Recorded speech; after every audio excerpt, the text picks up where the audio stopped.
then we can lose. We always win. He's our champion.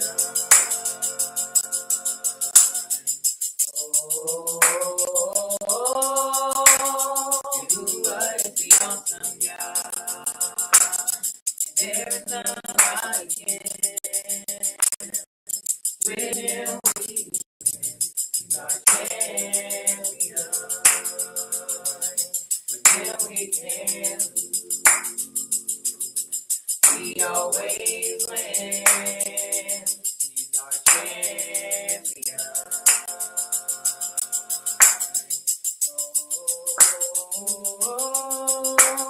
You are the awesome God.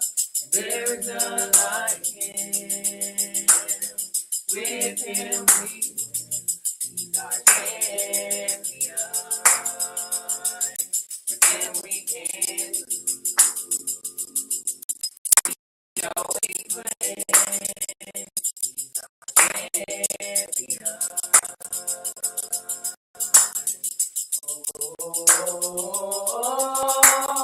You are the awesome God. There's none like You. With You we win. You're our champion. With You we can lose.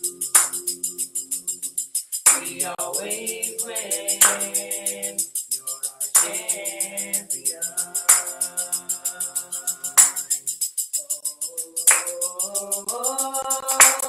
You are the awesome God. And there is none like You. With You we win. You're our champion. With You we can lose. We always win.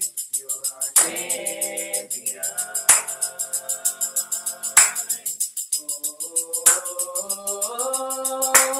You are the awesome God.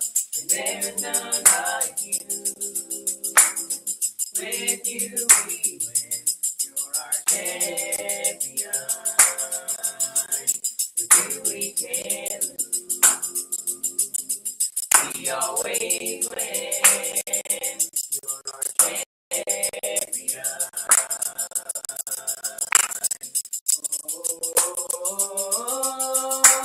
You are the awesome God. And there's none like You. With You we win. You're our champion. With You we can lose. We always win. You're our champion.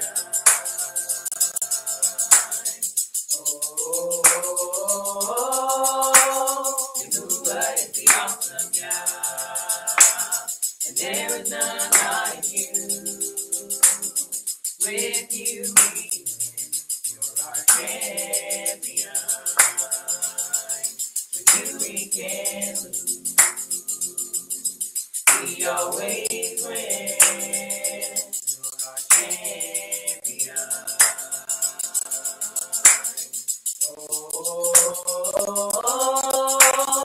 You are the awesome God.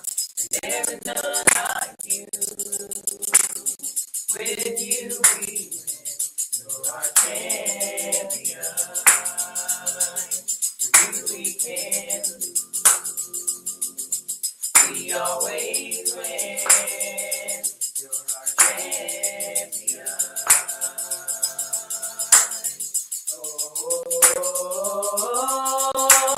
You are the awesome God.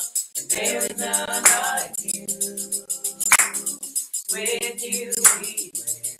You're our champion. With You we can lose. We always win. You're our champion.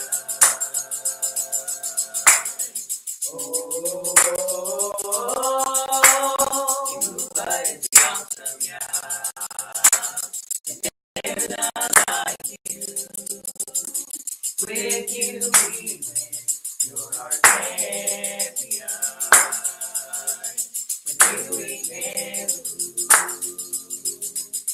We always win. You're our champion.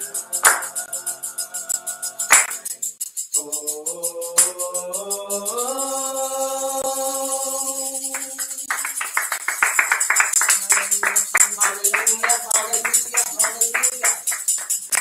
Hallelujah, hallelujah. Hallelujah, hallelujah. Hallelujah. Great rising.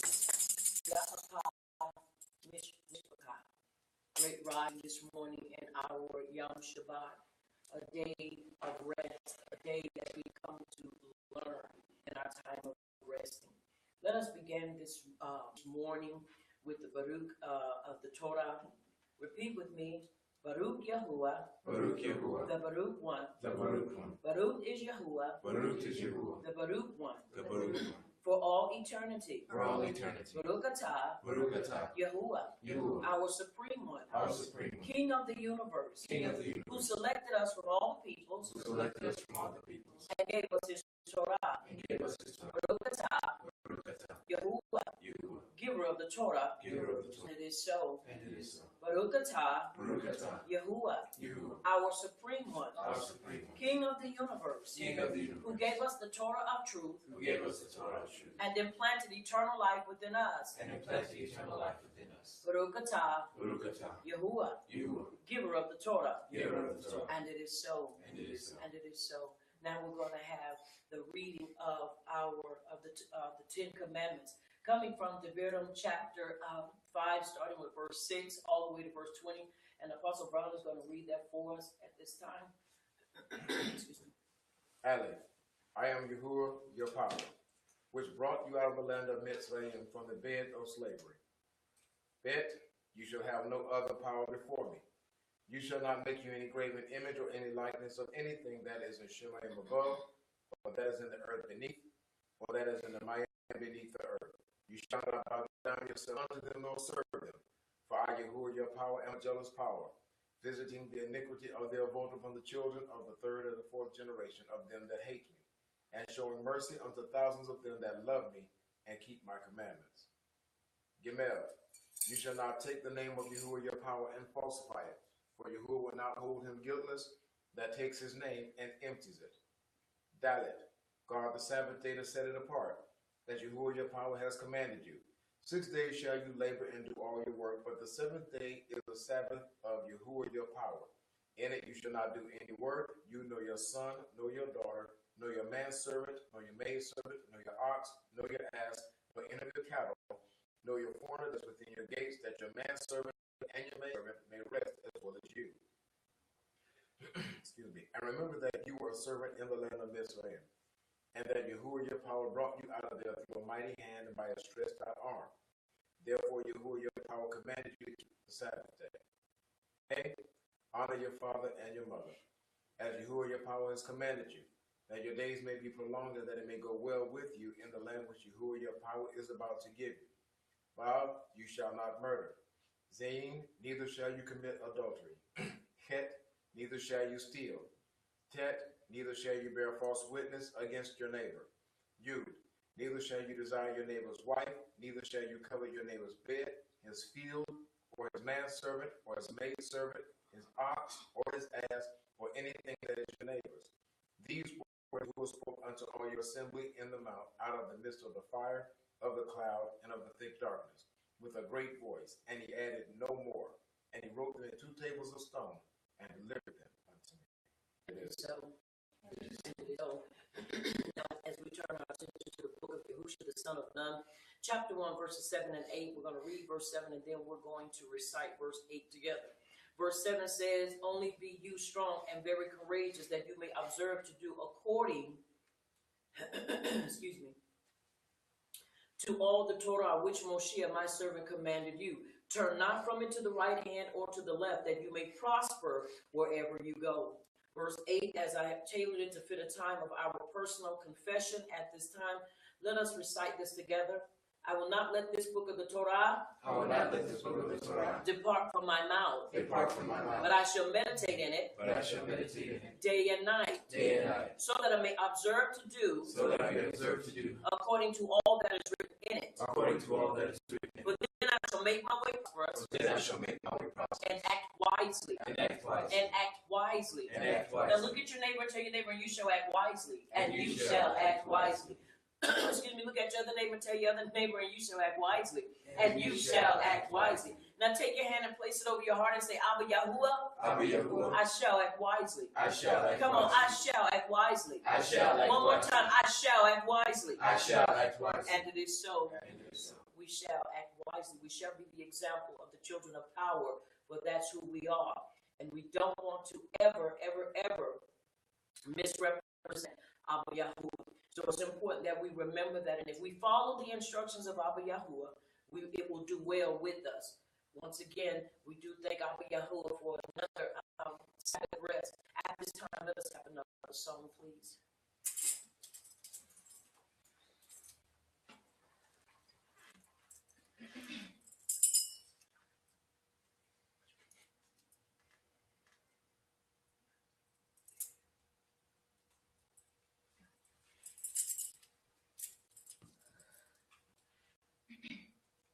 There is none like you.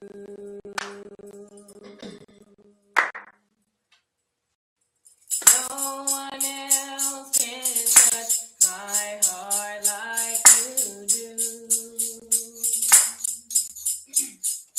I can search for all eternity of love and find there is none like you.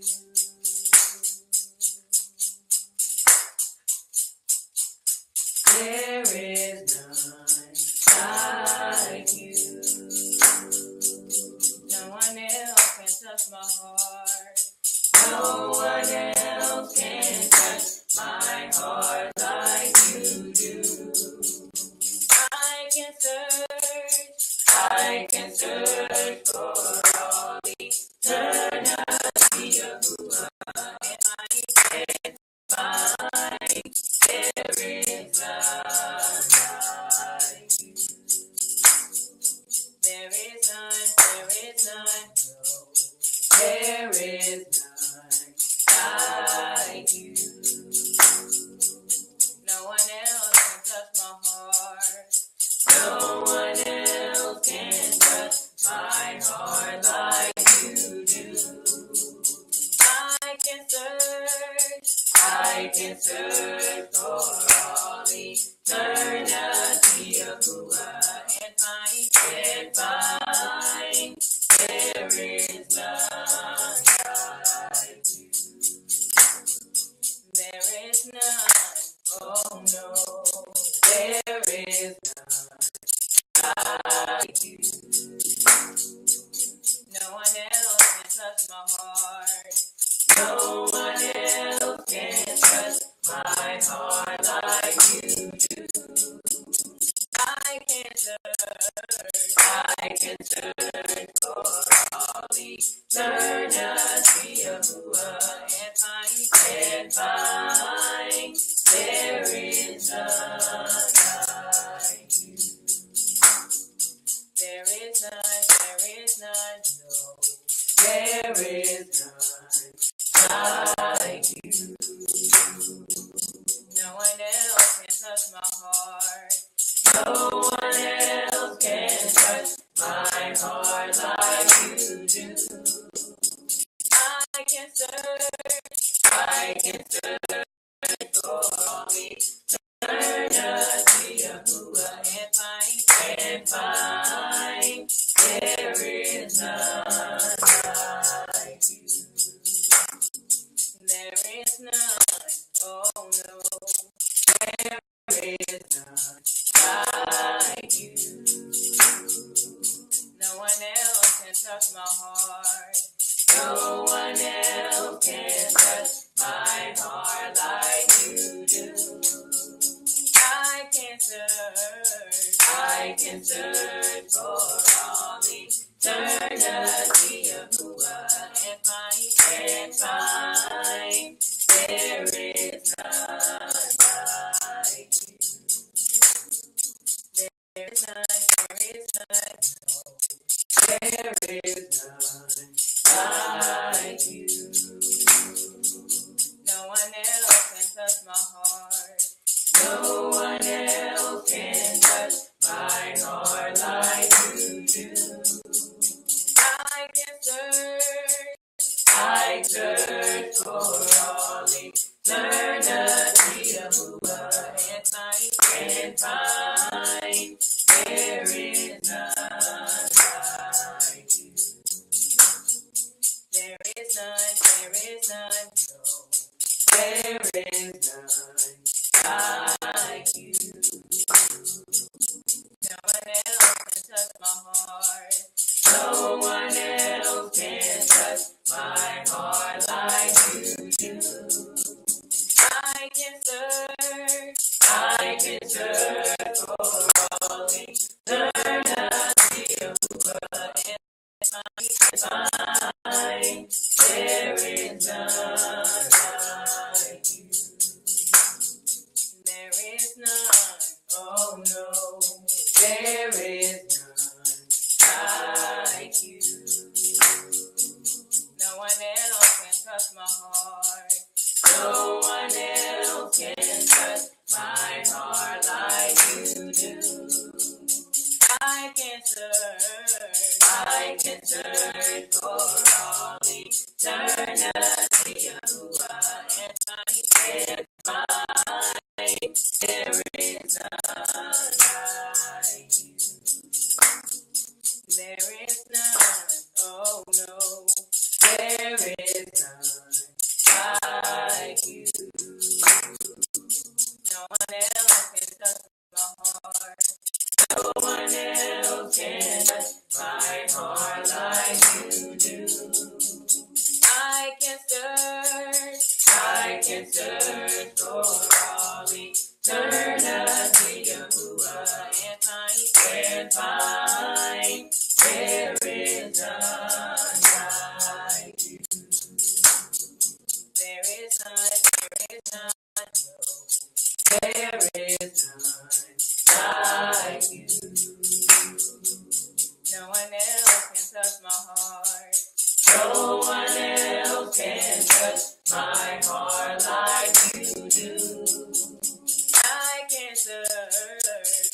can search for all eternity and find there is none like you. There is none, oh no, there is none like you.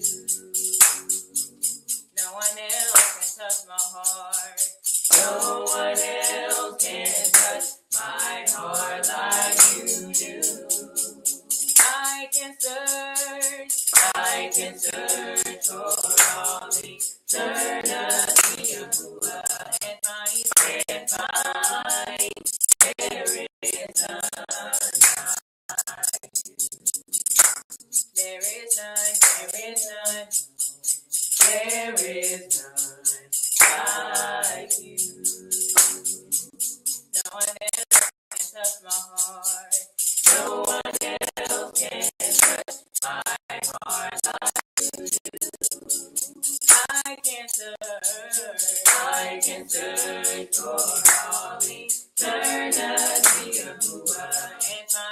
and find there is none like you. There is none, oh no, there is none like you. No one else can touch my heart. No one else can touch my heart like you do. I can search for all eternity and find there is none like you. There is none, there is none like you. No one else can touch my heart. No one else can touch my heart like you do. I can can search for all eternity and find there is none like you. There is none. Oh no, there is none like you. No one else touch my heart. No one else can touch my heart like you do. I can search for all eternity and find there is none like you. Come on,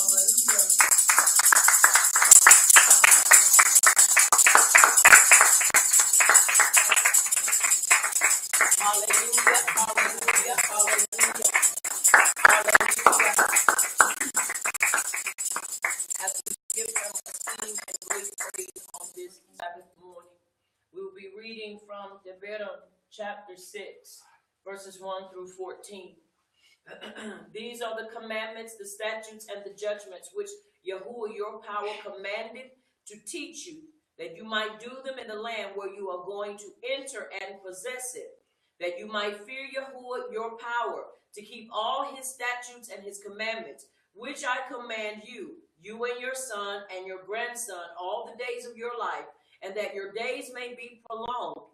Hear, therefore, somebody say, hear. Hear. Say it again, hear. Hear. Hear, therefore, O Yisrael, and observe to do it, that it may be well with you, and that you may increase mightily, as Yahuwah power of your Abbas has promised you in the land that flows with milk and honey. It's important that we understand we are preparing for where we are going. Verse 4, hear, O Yisrael, Yahuwah our supreme one, Yahuwah is a God. Also, Shema Yisrael, Yahuwah is our Savior, Yahuwah is one. You shall love Yahuwah your supreme one with all your heart, and with all your soul, and with all your might. Verse 6, and these words which I command you this day, somebody say this day. This day. Say it again, this day. This day. Shall be in your heart. Not in your mind, but in your heart. It's important that it be there. And you shall teach them diligently unto your children, and shall talk of them when you sit in your bed, and when you walk by the way, and when you lie down, and when you rise up. And you shall bind them for a sign upon your hand, and they shall be as frontlets between your eyes. And you shall write them upon the posts of your bed, and on your gates. And 10, verse 10, and it shall be when Yahuwah your power shall have brought you into the land, which he swore unto your Abbas, to Abraham, to Isaac, and to Yaakov, to give you great and goodly cities, which you did not build. Verse 11, and houses full of all good things, which you filled not, and wells dug, which you did not dig, vineyards and olive trees, which you did not plant. When you shall have eaten and be full, then beware, lest you forget Yahuwah, which brought you forth out of the land of Zidane, from the bed of slavery. Verse 13, you shall fear Yahuwah your power, and serve him, and shall swear by his name. Verse 14, you shall not go after the power of the people, which are round about you. And it is so. Excuse me, and it is so. Read verse 14. For Yahuwah your power is a jealous power among you, lest the anger of Yahuwah your power be kindled against you, and destroy you from the face of the earth. Once again, it is important that we understand, tempt not Yahuwah with evil. That's why it's important that we rehearse the commandments, and we rehearse the statutes, the judgments, and the testimonies of Abba Yahuwah daily, that we dare not forget and fall into the snares, into the pitfalls in which our ancestors and forefathers found themselves struggling with. We have a choice in this, and I choose to follow in truth. How about you this morning? Yes. I choose to follow in truth. It is a choice that is presented before us. Now, somebody will say, well, you don't have a choice. We have a choice to either obey or disobey, and I choose to obey. And so, therefore, you do have a choice in that respect. Now, and when we are commanded to do it, you really don't. May sound contradictory, but it is not. Because we commanded to do it, you still have to do it. You still have to make the choice to do it. And I choose to do it. I choose to do it willfully. We understand the terror and the power of Abba Yahuwah. But it is his love that makes me do what I do. Not his terror and not his the judgment that he can rain upon me. Because I've come to understand in that little bit of time and in that little bit, because it'll take a lifetime for us to get to know him and to really know him. But in that little bit of time, I've come to know that he is a merciful Savior. I've come to know and understand enough to know that I love him more than anything else in this world. And I don't have to go through hell and high water in order to love him and be submissive to him. Are we understanding? Yes. And it is so. And it is so. And it is so. Come on, put your hands together and let us have another song.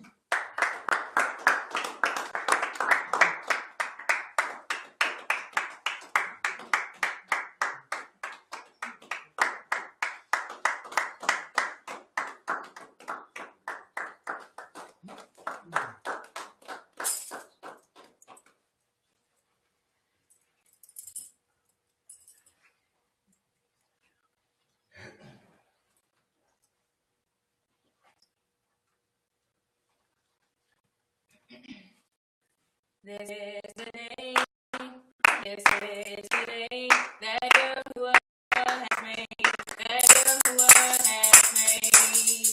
I will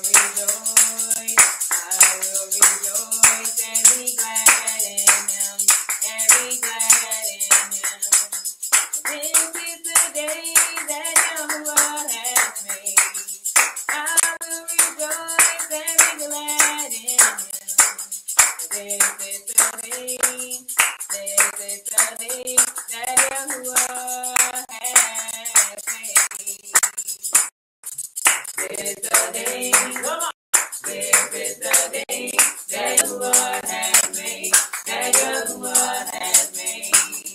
I will rejoice and be glad in him, and be glad in him. This is the day that Yahuwah has made. I will rejoice and be glad in him. This is the day that Yahuwah has made. The Torah is the way, the Torah is the way that Yahuwah has made, that Yahuwah has made. I will rejoice and be glad in him, and be glad in him. The Torah is the way that Yahuwah has made. I will rejoice and be glad in him. The Torah is the way, the Torah is the way that Yahuwah has made. The Torah is the way, the Torah is the way that Yahuwah has made, that Yahuwah has made. I will rejoice and be glad in him, and be glad in him. The Torah is the way that Yahuwah has made. I will rejoice and be glad in him. The Torah is the way, the Torah is the way that Yahuwah has made. I will enter his gates with thanksgiving in my heart. I will enter his courts with praise. I will say this is the day that Yahuwah has made. And I will rejoice for he has made me glad. He has made me glad. He has made me glad. And I will rejoice for he has made me glad. He has made me glad. He has made me glad. And I will rejoice for he has made me glad. He has made me glad. He has made me glad. And I will rejoice for he has made me glad. This is the day. This is the day that Yahuwah has made, that Yahuwah has made. I will rejoice and be glad.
Rejoice and be glad in him. And be glad in him. That is the way that Yahuwah has made. I will rejoice and be glad in him. That is the way. That is the way that Yahuwah has made. Come on, Baruch him, Baruch him. Baruch him, Baruch him. He is worthy of all praise, worthy of all praise. Hallelujah. Hallelujah. Deuteronomy chapter 11, verses 13 through 21. And it shall come to pass, if you listen carefully to my commandments, which I command you this day, to love you with your power, and to serve him with all your heart and with all your soul, that I will give you the rain of your land in its due season, the first rain and the latter rain, that you may gather in your corn and your wine and your oil. And I will send grass in your fields for your cattle, that you may eat and be full. Take heed to yourselves that your heart be not deceived, and that you turn aside and serve other power and worship them. And then Yahuwah's wrath be ignited, verse 17, against you, and he shut up Shemaiah, that there be no rain, and that the land yield not her fruit, unless you perish quickly from off the good land which Yahuwah gives you. Therefore shall you lay up these my words in your heart and in your soul, and bind them for a sign upon your hand, that you may be that it may be as frontlets between your eyes. And you shall teach them your children, and speaking of them when you sit in your bed, and when you walk by the way, and when you lie down, and when you rise up. And you shall write them upon the doorposts of your bed and upon your gates. Verse 21. That your days may be multiplied, and the days of your children in the land which Yahuwah swore unto your fathers to give them, as the days of Shemayim upon the earth. Verse 22. For if you shall carefully keep all these commandments which I command you, to do them, to love Yahuwah your power, to walk in all halakha commands, and to cling unto them. Then he says in verse 23, then will Yahuwah drive out all these nations from before you, and you shall possess greater nations and mightier than yourselves. And it is so. And it is so. It's important that we continue to hold on halakha with the commands of our Yahuwah. In doing so, he will continue to bring forth our prospering. Vayikra chapter 23, verse 3. I'm sorry. We're going to start at verse 1. We're going to read all the way to verse 3. Once again, Vayikra chapter 23, verses 1, 2, and 3. And Yahuwah spoke unto Moshe, saying, speak unto the children of Yisrael, and say unto them concerning the Moedim, which are the feast appointed times of Yahuwah, which you shall proclaim to be set apart assemblies. Even these are my feasts. Verse 3. 6 days shall work be done, but the seventh day is the Sabbath of rest, a set apart assembly. You shall do no work therein. It is the Sabbath of Yahuwah in all your dwellings. And it is so. And it is so. And it is so. Let us have another song.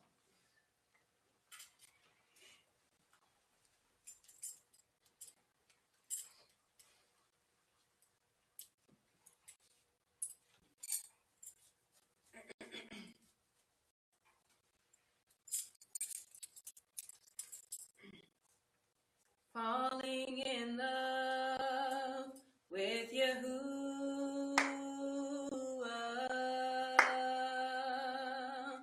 Falling in love with Yahuwah.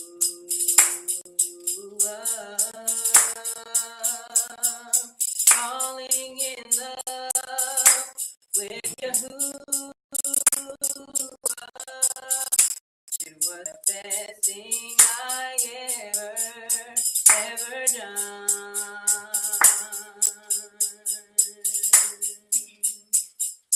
Falling in love with Yahuwah.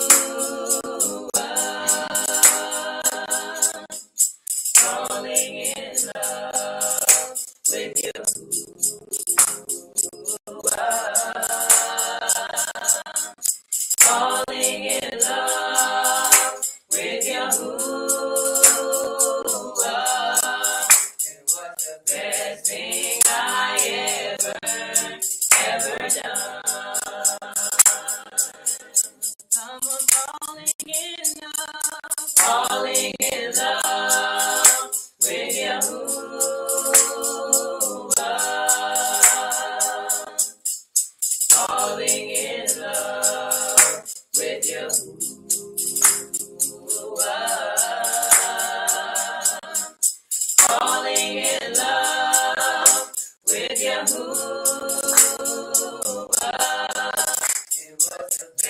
thing I ever done.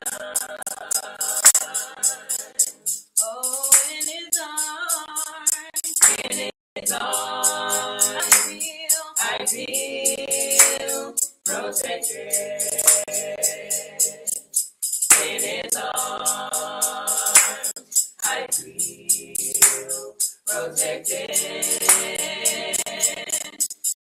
In His arms, I feel protected. No place I'd rather be. Oh, in your arms, I feel protected. In your arms, I feel protected. In your arms, I feel protected. No place I'd rather be. I'm falling in love with Yahuwah.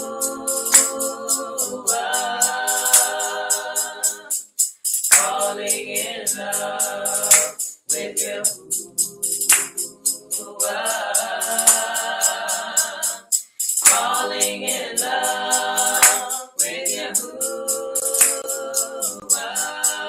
It was the best thing I ever done. Oh, falling in love with Yahuwah. Falling in love with Yahuwah.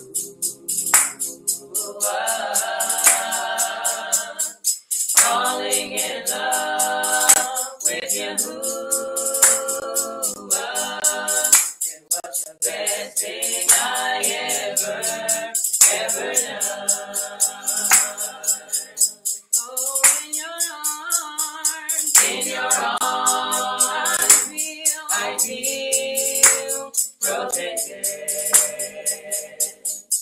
In your arms, I feel protected. In your arms, I feel protected. No place I'd rather be. Oh, falling in love with Yahuwah. Falling in love with Yahuwah.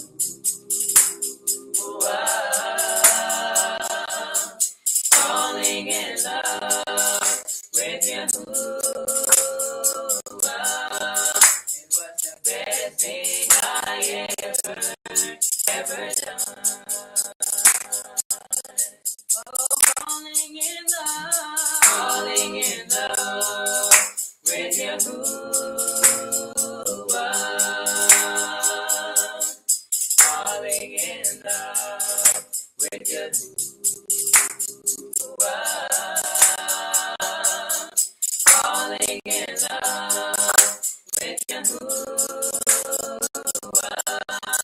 It was the best thing I ever done. Oh, in your arms, I feel protected. In your arms, I feel protected. In your arms, I feel protected. There is no place I'd rather be. Oh, in your arms, I feel protected. In your arms, I feel protected.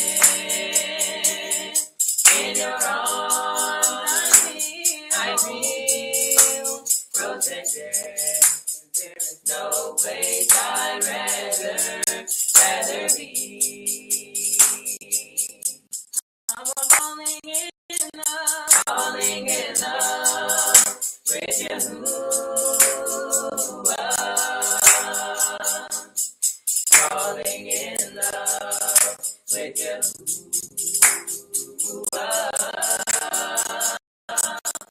falling in love with Yahuwah.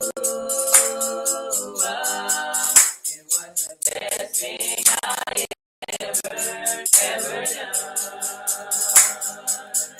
Oh, falling in love with Yahuwah, falling in love with Yahuwah, falling in love with Yahuwah. It was the best thing I ever done. Oh, in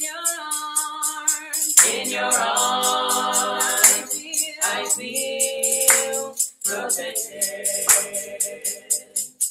In your arms, I feel protected. In your arms, I feel protected. There's no place I'd rather be. Oh, in your arms, I feel protected. In your arms, I feel protected. In your arms, I feel protected. There is no place I'd rather be. Oh, falling in love with Yahuwah, falling in love with Yahuwah, falling in love with Yahuwah. It was the best thing I ever done. Oh, falling in love with Yahuwah, falling in love with Yahuwah, falling in love with Yahuwah. It was the best thing I ever done.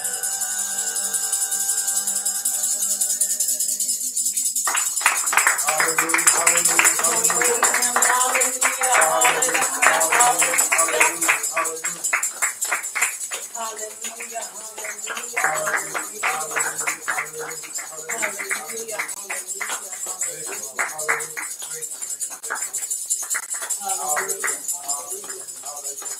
Falling in love with Yahuwah is the best thing I've ever done. Hallelujah. He's the greatest thing that has ever happened to me. Hallelujah, hallelujah, hallelujah. He is so merciful. He is so kind. He is so loving. And he is forgiving.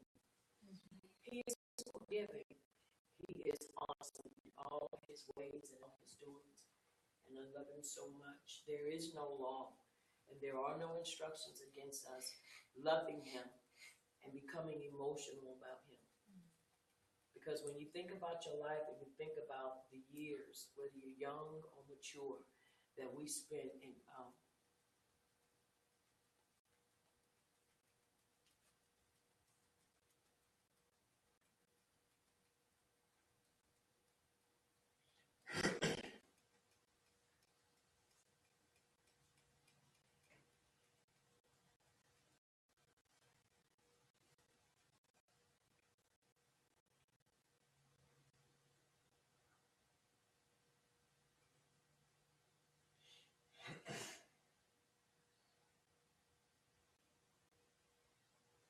that we spend in disobedience.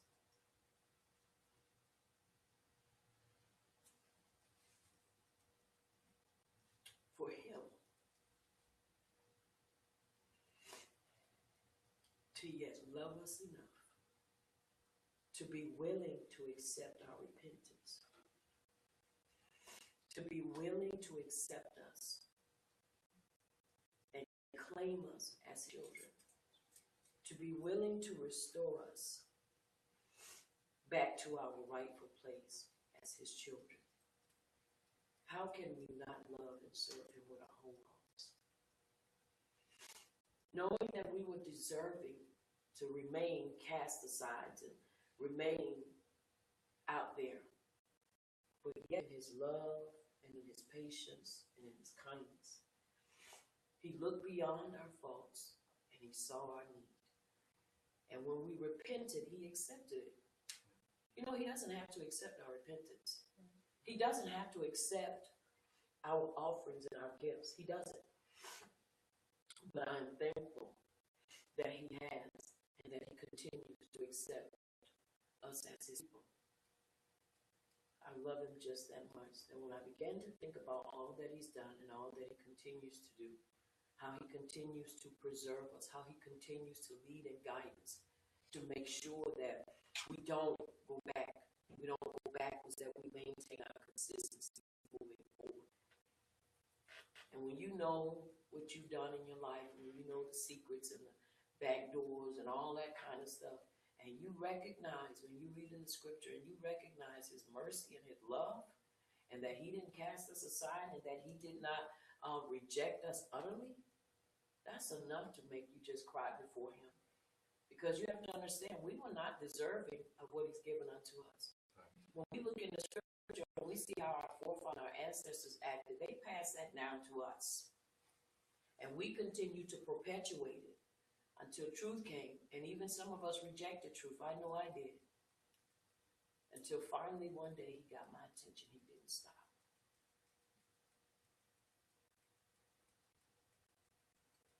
And I'm so thankful to him that he didn't do it for me. That he did not let me go. But he kept leaving me breadcrumbs to follow. Because you have to understand, I was one of those hard-nosed Christians. I was not turning. I refuted, rebuked, ran, and didn't want anything but that. Because that's all I knew.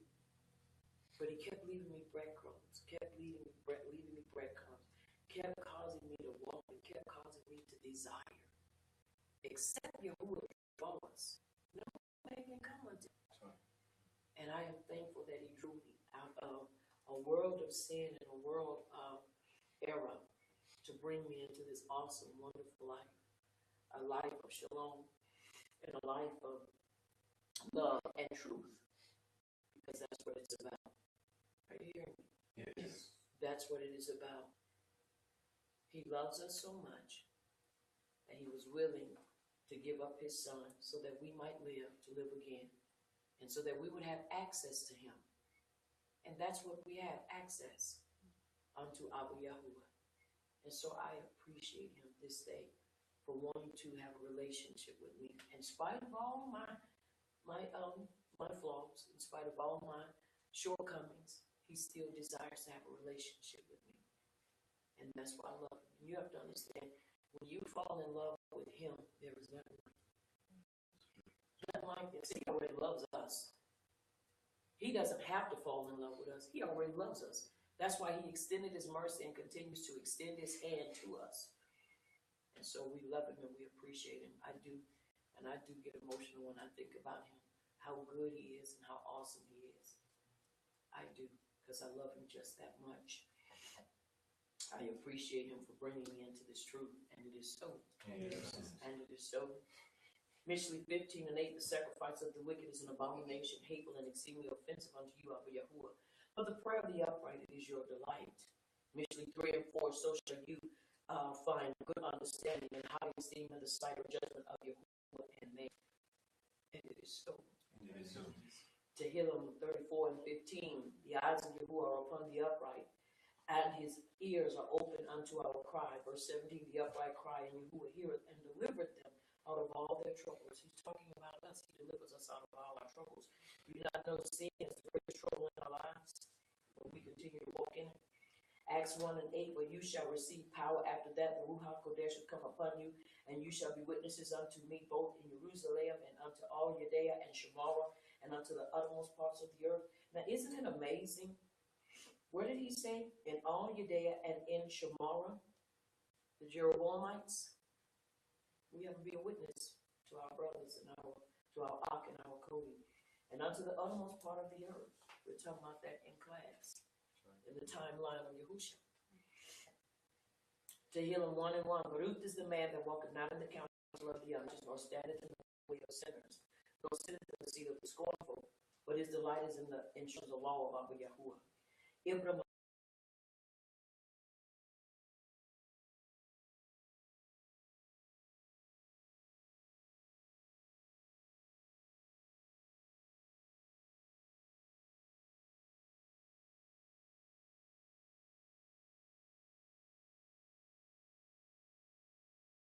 his transgression, and to Yasrael his sin, and it is so. And it is so. And it is so. Let us have one more song we prepare to go into our last part.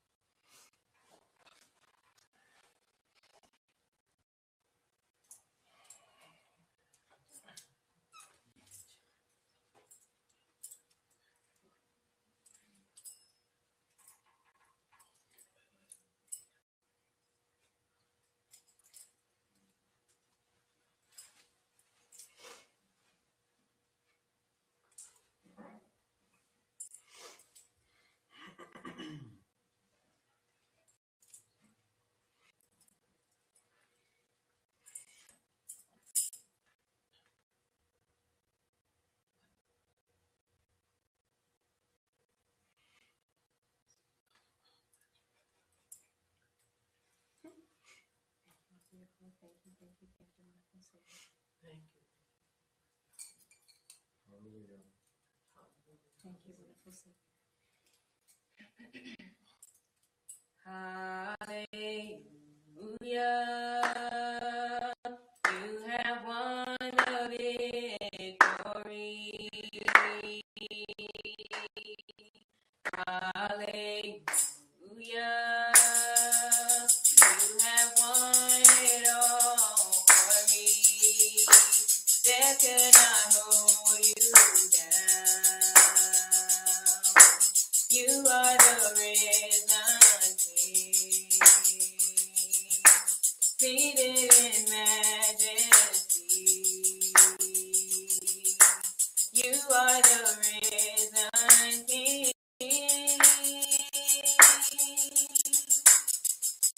Hallelujah. You have won the victory. Hallelujah. You have won it all for me. Death cannot hold you down. You are the risen King, seated in majesty. You are the risen King.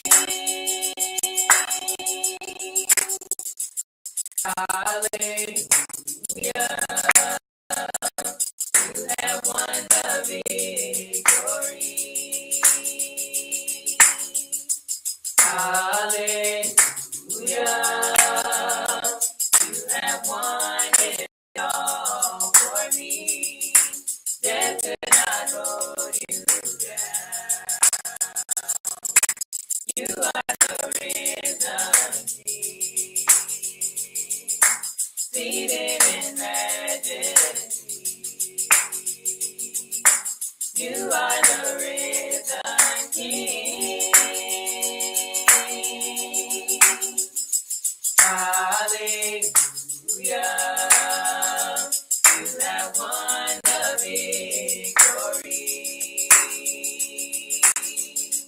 Hallelujah.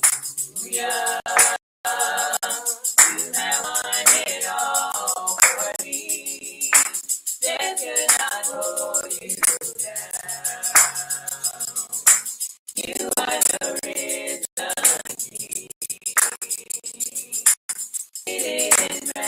majesty. You are the risen King. Hallelujah. You have won the victory. Hallelujah. You have won it all for me. Death cannot hold you down. You are the risen King. Seated in majesty. You are the risen King. Hallelujah. You have won the victory. Hallelujah. You have won it all for me. Death could not hold you down. You are the risen King. Seated in majesty. You are the risen King. Hallelujah. You have won the victory. Hallelujah. You have won it all for me. Death cannot hold you down. You are the risen King. Seated in majesty. You are the risen King. Hallelujah. You have won the victory. Hallelujah. You have won it all for me. Death cannot hold you down. You are the risen King. Seated in majesty. You are the risen King. Hallelujah. You have won the victory. Hallelujah. You have won it all for me. Death did not hold you down. You are the risen King. Seated in majesty. You are the risen King. Hallelujah. You have won the victory. Hallelujah. You have won it all for me. Death cannot hold you down.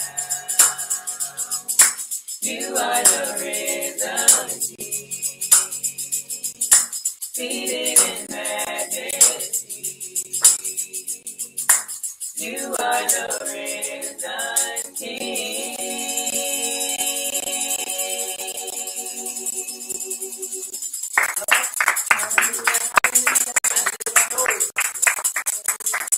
You are our risen King. Is he the risen King on today?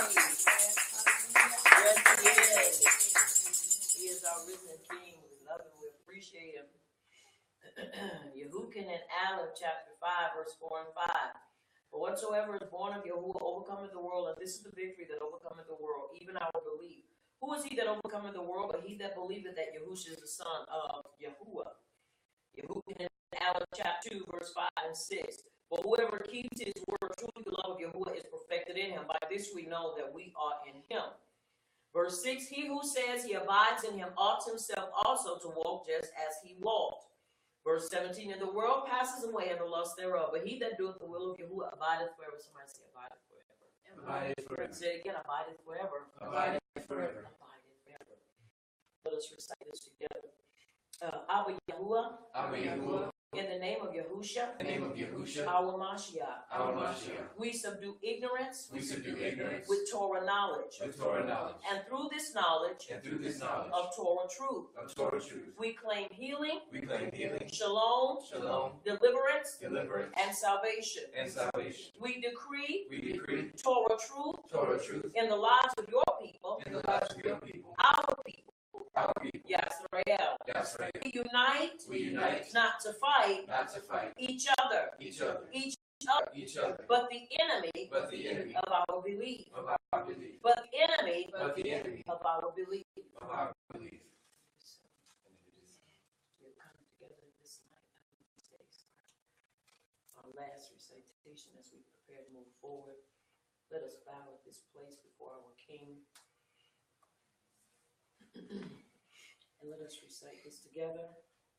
May the utterance of my mouth. May the utterance of my mouth. And the deliberation of my heart. And the deliberation of my heart. Be desirable before you. Be desirable before you. O Yahuwah. O Yahuwah. My rock. My rock. And my redeemer. And my redeemer. May the utterance of my mouth. May the utterance of my mouth. And the deliberation of my heart. And the deliberation of my heart. Be desirable before you. Be desirable before you. O Yahuwah. O Yahuwah. My rock. My rock. And my redeemer. And my redeemer. And it is so. And it is so. We have just recited Tehillim 19 and 15, and it is so. And We it may is be so. seated in His presence on this Yom Shabbat day, our day of rest. As we want to turn our attention back to our theme, subject on this Sabbath, I like to say weekend, and it is Aha Azinu, give ear. Last night, as we began to look at the last song of Moshiach that he had given unto the children of Yasrael.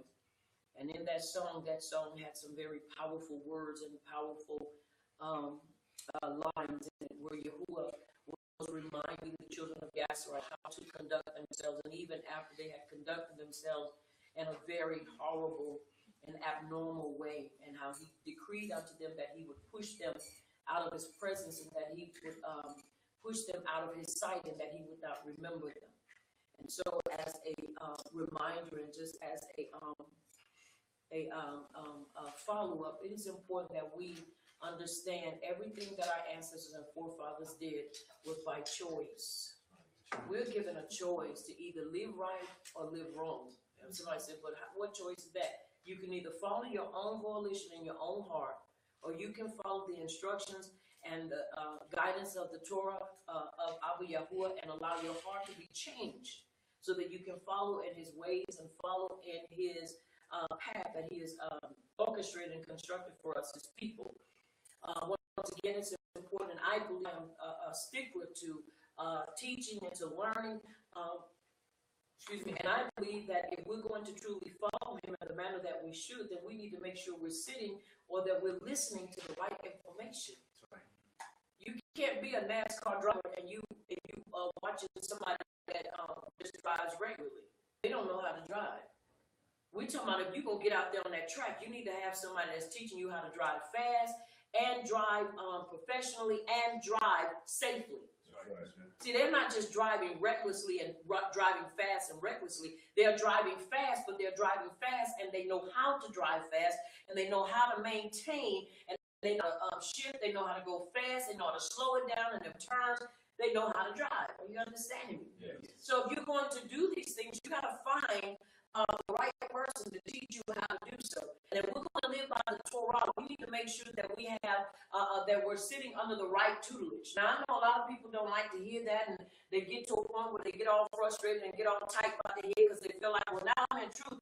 I don't need nobody to tell me that. Let me tell you something. In this life, you're going to need instructors. Right. You're going to need somebody to instruct you, no matter how old you are, no matter how young you are. You are going to need somebody to help guide you along the way. Now, everybody, Yahuwah doesn't call to have that. That's his choice. But those of us that understand these things, we need to make sure that we're listening. This is why so many things are going on. And Moshe began to talk to them, and he began to remind them, as Yahuwah reminded them. And he began to tell them how they followed after other powers, and how they messed up in the stuff they did, and how they were going to continue to do it. Now, we've got to make up in our mind that we're not going to walk in that path. We got to follow Romans 12:2. And be ye transformed by the renewing of your mind, that you may present that what is excellent and right in the sight of Abba Yahuwah. But be not conformed to this world. Do not be conformed to this world, but be ye transformed by the renewing of your mind. Let me tell you something. That word mind represented three things: rain, your heart, and your kidneys. In other words, it represented the vital organs. It represented that what gave you the ability to live. And if we don't begin to give, that will cause us to live over to Yahuwah and let him be the guide and be the leader of our lives, we'll find ourselves wrecking every time. Every time. I don't know about you, but I've crashed enough in my life that I don't want to crash anymore. I want to get on that road, I want to drive, and I want to be able to experience life at its fullest in him. This is why it's important that we listen. And you have to understand, once again, the theme this week is give ear. That means they were not giving ear. I've come to understand that people can listen to you all day, but are they hearing you? Right. That's right. See, there's a difference between listening. Because you can listen into a conversation, but are you hearing the conversation? But when you listen, when people can listen, and then there are hearers and there are listeners. People that listen, you can listen and not hear. But those that are hearers, they are focused, and they are listening. They are hearing as well as listening. You're not just listening. I hear you while I'm listening to you, and I'll, whatever I want, I'll take out of it, what I don't, I won't. But it's important that we take all of it, not some of it. Because in order for this to work in our lives, we got to eat the whole roll. We got to take all of it. We got to take the rejection, the criticism, the ostracism. You got to take it all. Are you hearing me? Yes. You have to take it all. See, because on the flip side of that, while people are criticizing you and ostracizing you, you got to understand all they're doing is trying to push you back into their way. Because they want to see if you really are serious about what you said. They'll come back. They'll be back around. No, I won't. Are you hearing me? Yes. Why? Because we understand we are not to become and gravitate to the powers of the people that we are around. That's right. And there are a lot of powers out there that people believe in. It's sad, but people will believe in everything else but the truth. Right. That's right. It's the truth. They'll fight you tooth and nail behind the truth. They'll talk about the woods. They'll talk about rocks and stones. But they won't talk about truth because they don't want to follow the truth. And it's important that we understand, just because they don't want to follow does not mean now we are not supposed to give our all. That's right. It's important, but you have to really listen, and you have to be in a place that you want to learn how to live and how to be focused and how to be vigilant and how to remain sober and not become intoxicated with the toxic poison of this world. That's right. You got to be willing to fight through all that. They were not willing. That's why when they got into the land and they got into certain places, they began to gravitate to what the people were doing around them. And Yahuwah was very angry with them. He was so angry that he put them out of his sight. Then he told them, I'm going to cast you off of the land. Y'all, you have to understand something. We don't want Yahuwah to tell us what's going to happen to us, and it ain't happened yet because we hadn't got there, but we already know what what's going to be our end result because of disobedience. Right. That's why he told them, he said, give ear to what I'm telling you, because you can prevent this. You can prevent this. How do we prevent it? By walking in obedience. That's right. You can't prevent these things from happening if you're going to constantly be disobedient. And once again, I know that it's not popular, but it's the truth. We cannot be out and run around like by ourselves. And you have a lot of folks that come in the truth, and the first thing they do is they start trying to get these Bibles that they know they cannot understand. And truthfully, it's the writings that we follow. Scripture, I've told you, means it's in the Latin, it's a Latin word. And it's nothing, I won't say it's anything wrong with it, but I prefer what the original terminology is, and that's the writings. We follow the writings of Yahuwah through his prophets and through his guides. And so it's important that we understand. Don't get out there and just follow the crowd, because the crowd is not always right. That's right. Just because there's a crowd doesn't mean they're always right. That's why them folk going up in there into them nightclubs and going up in all them places end up dying. Because they be in there wall to wall, elbow to elbow, and it's a crowd up in there. And then if something happens, guess what happens? They end up all dying. Once again, we've got to follow the script, whatever the scripture gives unto us to do, whatever the writings give unto us to do. The writings of Abba Yahuwah through his prophets. That's what we're supposed to do. That's right. Are you hearing me? Yeah. It's important that we discipline and we put ourselves in a position to be operated on. I like to put it in this manner as he gave it to me. We're in therapy. We're in physical therapy. We're in emotional therapy. We are in economical therapy. We are in therapy in our lives. Why? Because you have to understand the system that we've come out of devastated us, rearranged our lives, took our identity from us.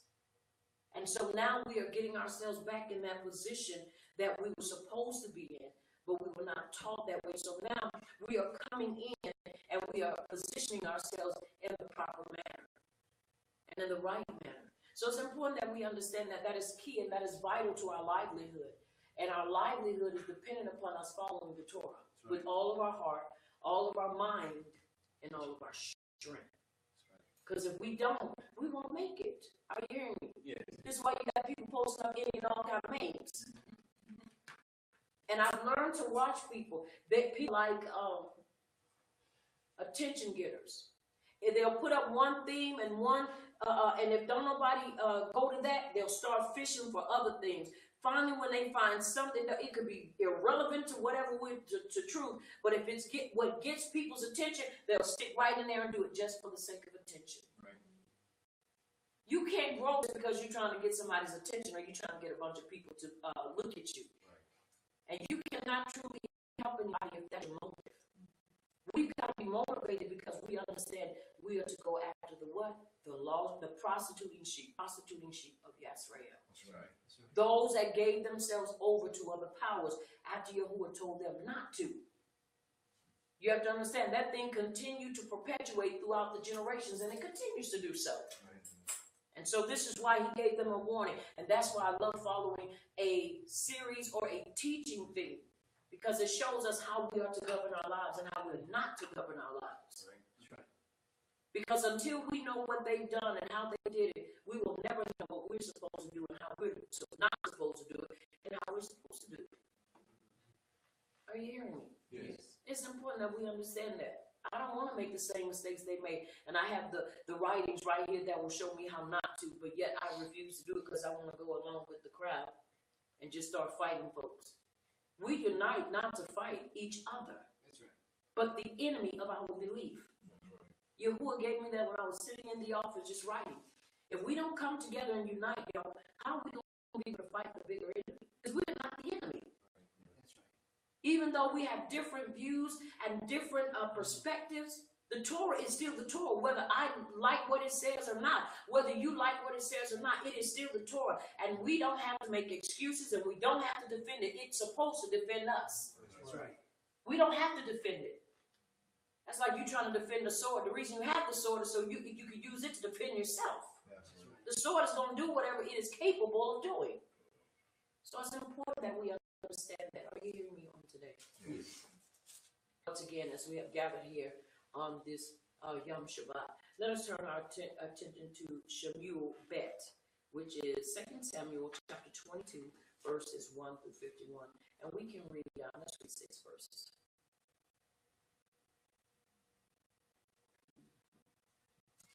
Once again, as we finish up, give ear.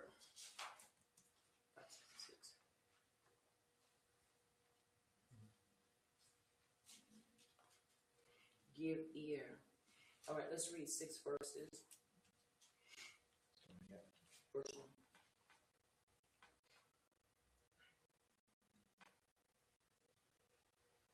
And the who spoke to I'm sorry. And the who spoke to Yahuwah, the words of this song in the day that Yahuwah had delivered him out of the hand of all of his enemies, and out of the hands of Shaul. And he said, Yahuwah is my rock, and my fortress, and my deliverer, the power of my rock. In him will I trust. He is the shield and the horn of my deliverance, my high tower and my refuge, my Savior. You save me from violence. I will call on Yahuwah, who is worthy to be praised. So shall I be saved from my enemies. When the waves of death compassed me, the floods of wicked men made me afraid. The sorrows of death compassed me about. The snares of death entered me. And it is so. And it is so. Now look at how Dawood starts off. And remember, our theme is give ear. Give ear. Now let's look at what Dawood is doing. This is a song now. This is why we can never, ever replace praise and worship. Remember in the scripture it says, let everything that hath breath praise what? Praise Yahuwah. That means that's a song. That is an acclamation. That is our offering unto him. Now, Dawood spoke to Moshe the words of this song in the day that Yahuwah had delivered him out of the hand of all his enemies and out of the hand of Shaul. Now, you have to understand, a lot of times when we are delivered out of something or when something happens to us and we know it's the hand of Yahuwah, we act just pious and we act like it's just, nothing spectacular.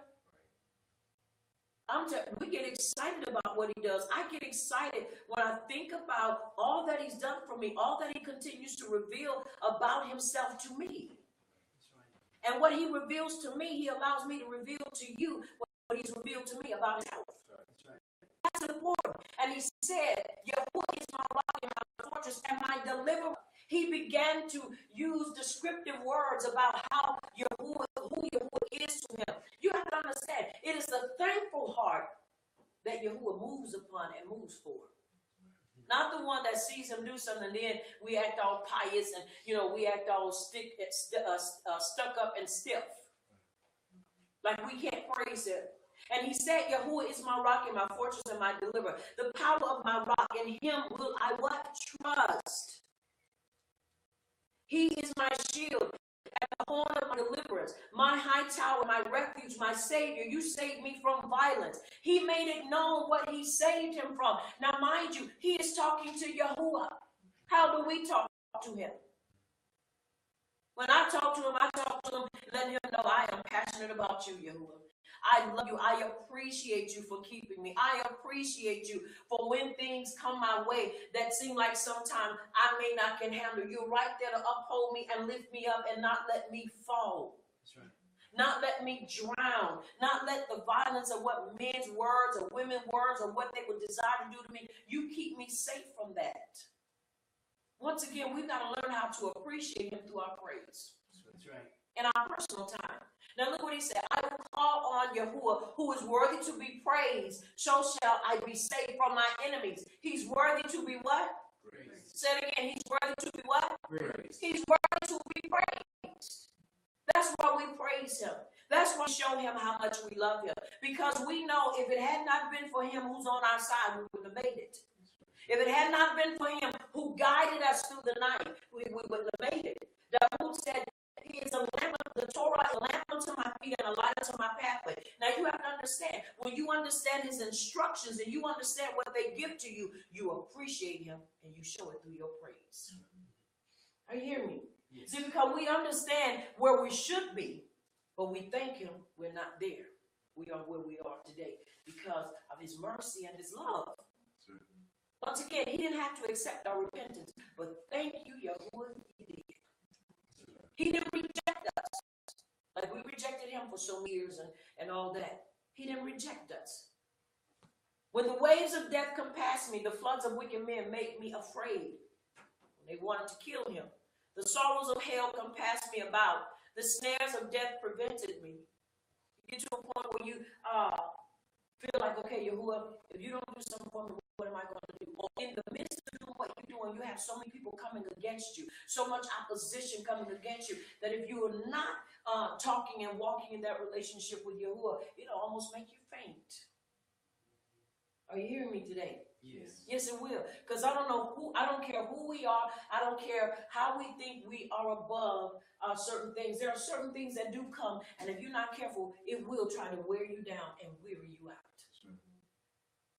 But Dawood, who was king, understood. He's my help. He is my help. He is my help. That's why when things get a little rough, I remember the first command, I am Yahuwah, my Savior.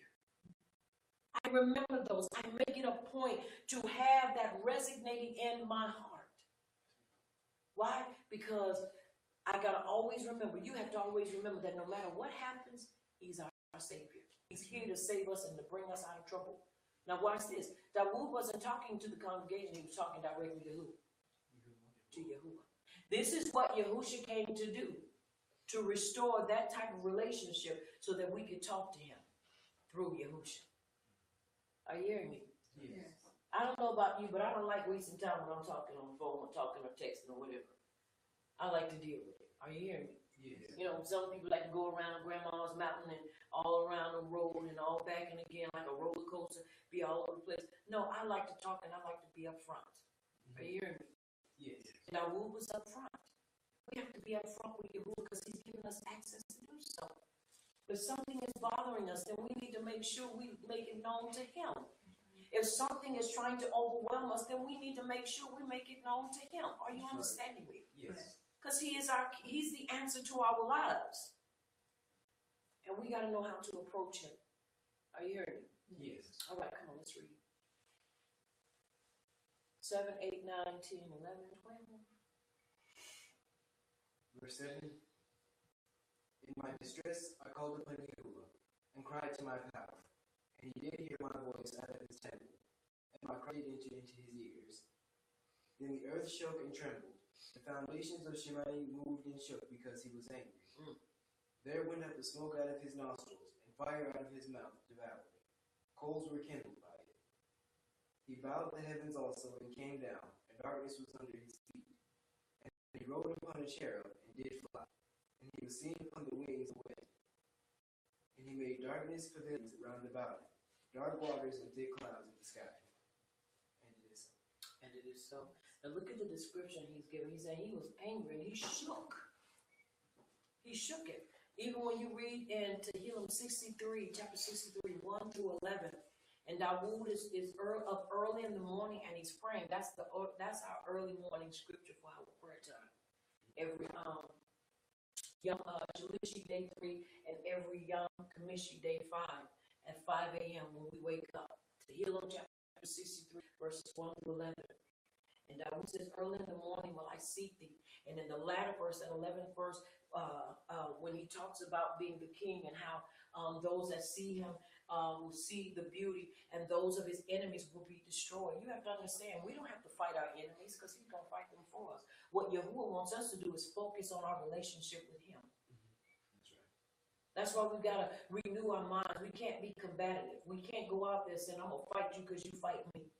Now, let me tell you something. That takes discipline. Because when you understand your life and you understand how you are, now some things about us don't change. Are you hearing me? If you're one that believes in standing up for what is right, that doesn't change. You're walking in truth. That doesn't change. So we have to learn how to be disciplined, though. Because when you're the type of person who don't like anybody coming up in your face because you're the one that like to mix it, you're like, don't do that. Are you understanding me? This is where discipline comes in, and this is where Yahusha, the son of Nun, chapters 1, verse 7 and 8 come in to where we are disciplined because we're meditating upon what? The Torah. So that we prosper and act what? Wisely. Because let me tell you something. If you're the type of person, and I can talk about me, I don't like for people to come up in my face talking a whole lot of junk. That's just the truth. So what I do is I make sure that I'm walking in discipline, and I make sure I have the scripture around me, and I make sure I'm constantly meditating upon it. So when people say stupid stuff, I don't have to respond or react, because reactors melt down. But I'm to respond. I can either respond and say something positive, or I can respond negatively. It's my choice. But I choose to walk in power and walk as the child or as the children of power. I don't want to bring a reproach against him and against the nation, our family. Do you not know, for everyone that's there being negative and going out there doing stuff, do you not know that brings a reproach against all of us? It ain't none of this what we gonna do, what we gonna do. No, when you do it, we all do it. Whether we put our hands in it or not, because we are labeled as a nation of people. This is why we have to use wisdom, even in our delivery.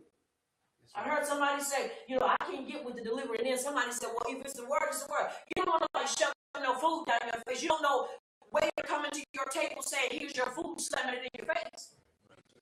You'll be ready to get up out that seat and mix it up on them. You'll be ready to go post it. How dare you slam this food in my face? Well, you said it didn't matter about the delivery. Yes, it does. Because nobody wants to be attacked. Nobody wants to be attacked. No, you're going to talk to me like you're civilized. Show me. Don't come up to me talking all in my face like we about to get into the ring. We about to go 10 rounds. Come on, that's unnecessary. That's right. So the first thing people do is say, that's the Hebrews. Oh, no, they stupid. No, child, stay away from them. Them people crazy. Men and women alike. That means, y'all, there's something wrong with our delivery. You know what's wrong? We don't spend enough of time with him in quiet time. Because when you spend time with him, his essence, his character begins to rub off with his children. You can't become like him if you don't spend time with him. And so therefore we become mean. Nobody won't deal with nobody mean. And you have to understand, some folk ain't run up on the right people yet. That's true. You're going to walk up on the right person, and then you're going to drop. What's that? A one-hit quick. One hit and it's done. That's not what we want. Because now, where does Yahuwah get the esteem? He doesn't. Some actions are provoked because of our actions. He said, with loving kindness have I drawn. It didn't just start with Yahushua. He's always been drawing us with loving kindness. Yahushua is his arm. But Yahuwah has always been showing loving kindness to us. And Dawood made it known. And he's showing what took place. And he's showing how Yahuwah got angry with the enemy for how he dealt with his anointed. Let me tell you something. Yahuwah know how to deal with those that come and start trying to do stuff and start trying to kill you, start trying to act all ugly with you. He know how to deal with them. Now, that ain't saying you just lay down and be a floor mat, but that also says that how you deliver and how you say what you say still. They may not love you, but they still got to respect you. Are you hearing me? Yes. Chili Children has a Gospel Gangsters, one of my groups that I love. One thing he said, respected by, loved by few, hated by all. No, hated by, loved by few, hated by many, but respected by all. Folk have to respect you for your stand. They ain't got to like you. They ain't got to be in your face, but they've got to respect you for your stand in truth. Are you hearing me? Yes. Dawood understood the formula. He understood it's not a secret, but he understood what it took to be able to say what he said out of his mouth. You got to understand, here's the king who is preparing. Are you understanding me? Yes. To take this position, and here it is. He's already being taunted. He's already being hated. He was hated by Shaul. He tried to kill him because he was jealous of him. Then you got other people rising up against you, and you start thinking, where is there a place of safety in Yahuwah? In Yahuwah. Are you understanding? Yes. And he's showing what's taking place. And as Yahuwah thundered from Shemayim, and the Most High uttered his voice. Are you hearing me? Yes. It's important that we understand what took place. Dawood is sharing that experience with us about what took place because of his enemies. I believe that we will see greater things on our part when we truly line up as a nation, as a people. Because that's what Yahuwah is calling us to. For all of us to walk in that, walk in the same mindset and have the same passion and the same desires. That is formulated by us reading and being able to understand the scriptures the way they're supposed to be understood and not misinterpreting them. Right. One of the things I love that Dr. Umar Johnson said, and he is an awesome activist, I don't believe in all of his theories, but I do believe in what he stands for, and he stands for equality and truth. Now I'm praying that Yahuwah bring him on over into truth, because when I tell you he is what you say, one-hit quitter, the boy is rough. He buckles down and humbles to nobody. In that respect, when people come, want you to humble to their ways and want you to follow in what they want. No, because if you come at him, it's every time people come at him, he always has a comeback. See, because people are like this. People go after facts. Facts change, but truth remains the same. Are you hearing me? Yes. It's a fact. It's cold outside, but tomorrow it could be something different. Right. So do we base the weather on the months based upon facts? No, we don't, because facts change. They change just like this, but truth remains the same. Are you hearing me? Yes. And he said two things. He said the mother of all violence is miseducation. The father of all violence is economical castration. When we've been taught wrong, if we don't know how to go in and unlearn what we've learned, we will continue to do the same things we did. And most of the time, people try to bring that over into this walk, and you can't do that. Because when you do that, now you're trying to take two systems and make them one. It won't work, because there's no such thing as a hybrid in walking in the truth. Are you understanding me? Yes. And it is so. All right, let us read. Through the brightness before him were coals of fire kindled. He would thunder from Shemiam, and the Most High uttered his voice. And he sent out arrows and scattered them, lightning and confused them. And the channels of the sea appeared. The foundations of the world were discovered, and the rebuking of Yahuwah at the blast of the breath of his nostrils. He said from above, he took me. He drew from me out of water. Drew me out. He delivered me from my strong enemy and from them that hated me, for they were too strong for me. And it is so.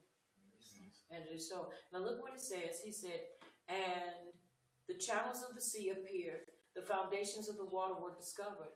At the rebuking of Yahuwah, at the blast of the breath of his nostrils, he sent from above, he took me. He drew me out of many waters, out of many situations. He delivered me from my strong enemy and from them that hated me, for they were too strong for me.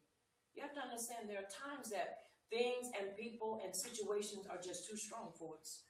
Are you hearing me? Yes. There are times where if you've ever been under so much pressure, where it felt like you're about to just lose your mind. Let me tell you something, before I came in the truth, there were times that I felt like that. Like I was not going to be able to maintain my sanity. But I know that in spite of where I was and how I was outside of his truth, his mercy still kept me from going crazy. Because if I was crazy, I couldn't come in the truth. Right. Are you understanding me? Yes. When the cares of life became so devastating and so hard, even family issues, to where you start thinking, am I going to be able to come out of this mentally? Am I going to be able to come out of this sound emotionally? Right. And yet you're fighting to hold on, and this stuff becomes too heavy, too hard. Yahuwah comes in and he upholds us and he keeps us with his love. He delivered me from my strong enemy and from them that hated me, for they were too strong for me. There are things that we have to admit to Yahuwah that are just too strong for us. That doesn't make us weak. That doesn't make us less of a person. That shows that we're strong, because we understand that there is so much that we can do, but he can do all things, but fail. And that's why we have to have that relationship with him. Because let me tell you something. You might can hide it from people, but you will never be able to hide it from him. I ain't trying to hide it from him, because when I go to him, I tell him everything. Because when I hide from him, he already knows. Are you hearing me? Yes. He already knows. But he's given us this access, and he's given it to us so that we can, are you hearing me, be able to talk to him. They confronted me in the day of my, verse 19, calamity, but Yahuwah was my stay.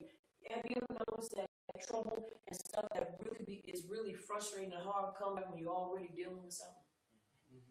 It's almost like, am I going to ever be able to come up and get the breath? Am I going to ever be able to come up and get a bubble so that I can breathe? Because sometimes, once again, stuff can be so devastating and stuff can be so hard that if you're not careful, it'll drown you. But if we hold on to Yahuwah and allow him to be our stay and to be our strong buckler, then in that time, guess what he'll do? He'll bring us through. Are you hearing me? He'll bring us through. He'll help us to stay strong. He'll help us. Let me tell you something, because if you're crazy and emotionally done, it's hard to be focused and it's hard to hear. Because when you all tapped out, you can't hear anything. That's right. When you burn out, you can't hear anything. You can't hear anything. So what ends up happening? We end up giving in and giving over to the will of the ones that will either overpower us emotionally or overpower us in our strength. That's why we have to focus and rely on Yahuwah. That's right. Because see, you have to understand, ain't no real Superman and ain't no real Superwoman. We can believe that live woman and watch all that stuff and Batman and all the rest of these fictional characters and act like, I'm Batman, I'm Superman, I'm Superwoman. Play that if you want to, you'll find yourself on your back in a rubber room. Are you hearing me? That's why it's important that we know and we understand it is his love and it is what he desires to do for us through Yahushua. And it is so. And it is. All right, verse 20, 20, 21, 22, 23, 24, 25, 26.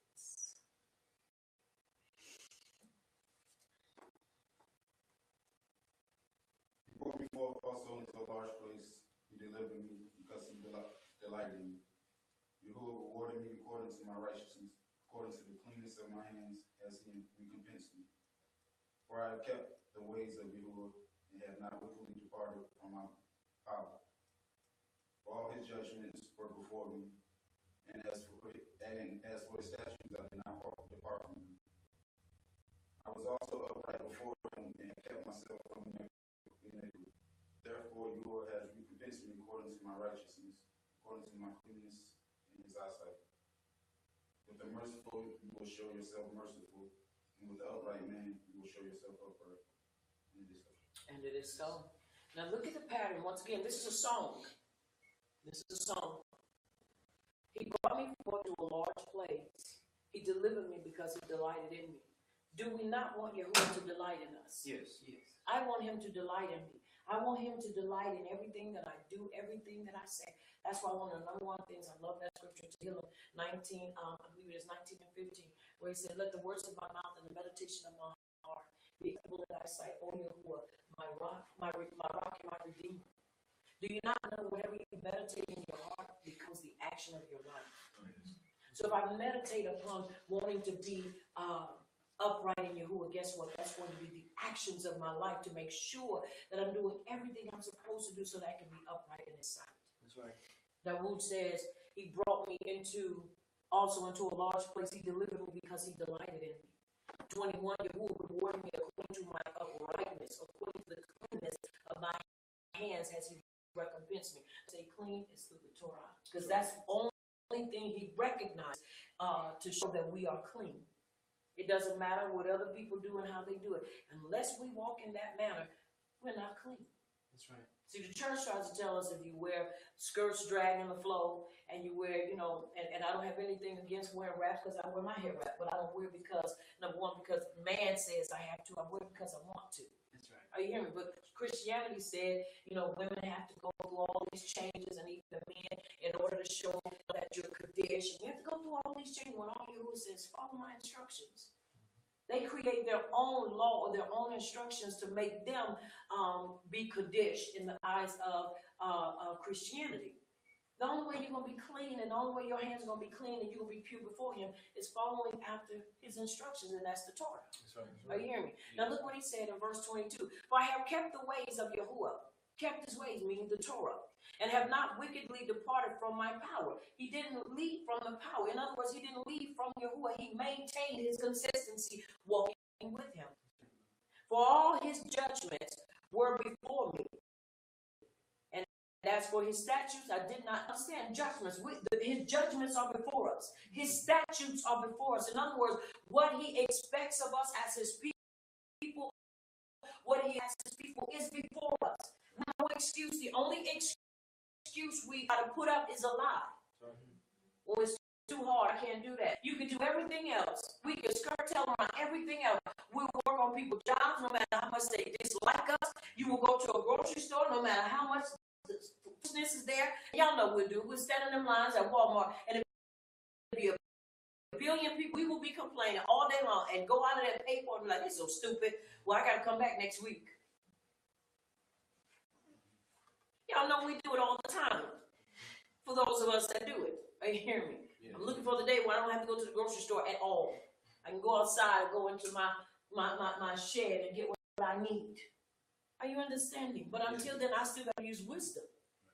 Because I ain't going trying to prove nothing to nobody. I'm trying to preserve money.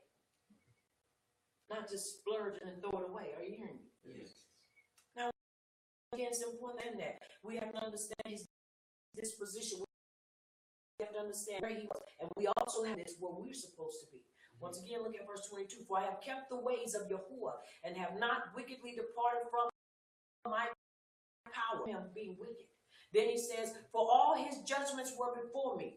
His judgments are before us. We have no excuse. And as for his statutes, I did not depart from them. He said, I didn't depart from his statutes. Because his judgments were before me that kept me and caused me to maintain walking in it. They're ever before us. But we have to have an eye to see them. And not try to put it off on something else.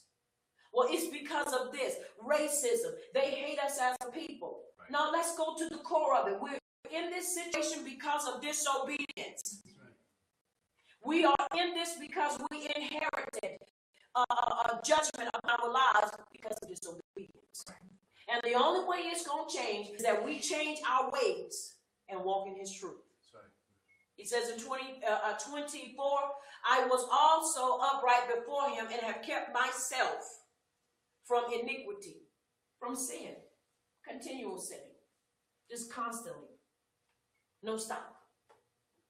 25, therefore Yahuwah has recompensed me according to my uprightness, according to my cleanliness in his eyesight. In his eyes, not in our eyes. See, because whenever we start bragging and boasting about how clean we are, that's when you know you're dirty. John, I'm so clean. I'm just spotless. I ain't got no issues. No, that's when you know something wrong. Right. No, I can admit I still got some issues and some tender areas in my life that I need you to continue to help me to develop and walk in. Are you understanding? Yes. And I'm not ashamed of that. Because it's better to be truthful than to lie and be trying to save face for people. Right. That is not the right way. Are you understanding me? Yes. It's important that we understand that. Verse 26, with the merciful and with the upright man, you will show yourself upright. In other words, he will show himself. With the merciful, you will show yourself merciful. That's why we have to be merciful. Right. You know, that's why a lot of time I try not to respond. A lot of time when people be like, they're killing their dudes. I'm like, okay, let me hold it, let me check my closet. Let me make sure I don't need nobody, chiming in and kill them. Because you have to understand, if you are not merciful, then why would you expect somebody to be merciful to you? Right. Mm-hmm. We've got to understand, whatever man soweth, that shall he also reap. Are you understanding? With the merciful, you will show mercy. Are you understanding? And with the upright man, you will show yourself upright. In other words, if we upright, he's going to show himself up. If we're wrong, he's going to show up unto us in a judgment way. Are you hearing me? Yes. All right. Let's read 27 verses. Yeah, to 32. With the pure, you will show yourself pure, and with the you will show yourself twisted. Look at that. I'm sorry. Read that again. With the pure, you will show yourself pure, and with crooked, you will show yourself twisted. Now, remember when I told y'all about Marcion, Jerome, Eusebius, Constantine, and some of the rest of them, even his son, he showed himself twisted because they were crooked. Are you hearing me? Yes. That's why they went about, and they could never see anything about him, but, he just wants blood. He's just a bloodthirsty, this is what they said, a bloodthirsty God. We know that's not true. Right. But that's how they depicted him, because that's how they saw him. Yes. And because that's the way they saw him, that is the way they presented him to Christianity. That's what they created at the council of Nicaea. It's important that we understand. Are you hearing me? I don't want him to show himself to be twisted. I want him to show himself to me pure because I'm pure. Are you hearing me? Because see, if he shows himself to you, you will never be able to get a handle on this thing. Important that we understand that. Are you hearing me? Yes.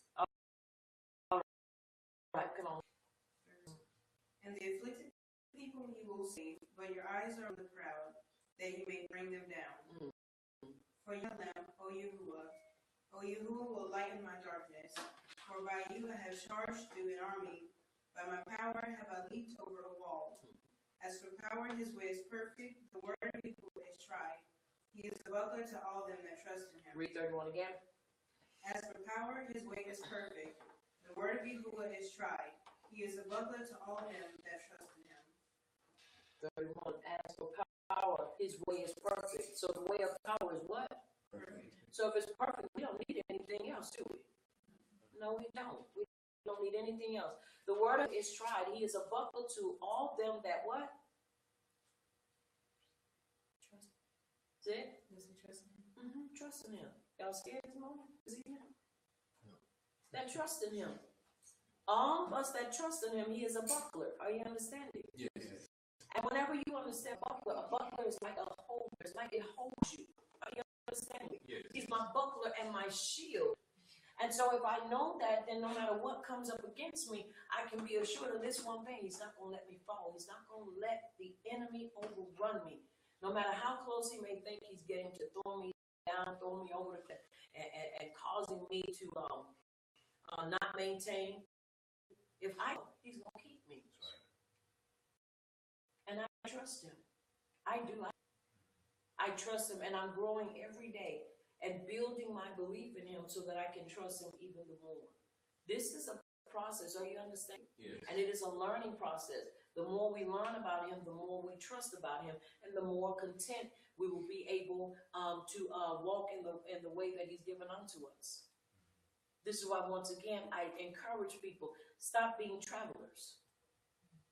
Settle your feet, put some roots down somewhere, and learn consistently from one teacher. Get under the tutelage of one person. Most of the time, people get under people because they want to hear something that deals with what's going on in their life. This does deal with your life. Right. It helps us to know how we got to where we are and how we can get out of it. Right. But there are those that like to hear other stuff, and that's just not what I do. I maintain what he tells me to, especially when we just coming in. A newborn baby, you don't get the newborn baby and start telling the newborn baby, well, now you out the matrix, so you don't get this. You don't get that anymore, because see, now you out. You're going to have to learn. Whole little beautiful thing be looking like, I don't know what you. But that's what people do. The first thing people do is begin to try to give people something they are not qualified and ready for. The first thing we need to do is learn how to love him and learn how to be fully persuaded and confident in what he's able to do for our lives. Are you hearing me? Yes. Because I guarantee you, I said it and I'll say it again, after today, you'll have those that will still go to church tomorrow. Because they have made a conscious decision to follow Yahuwah with all of their heart. They'll go to church if they listen to that lying preacher. That's what I said. And he will continue to tell them Jesus is the way. And all you have to do is repent and you'll be fine. Repent of what? What are you repenting for? Because I wasn't living for it. How do you live for it? Well, I didn't believe in Jesus. Really? That's not what the writings say. Are you understanding me? Yes. His name is not Jesus. His name is Yahushua. That's right. But they'll continue to walk in that and they'll find themselves in a state of confusion. But the Wu was not confused. He understood what he was supposed to do and he understood who he was supposed to trust in. That can be removed if we just maintain our consistency. All right, let's read.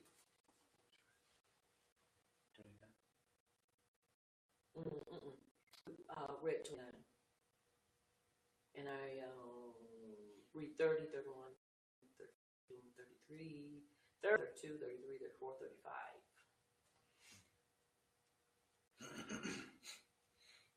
Verse 30, and it reads, by you I have charged through an army. By my path I leaped over a wall.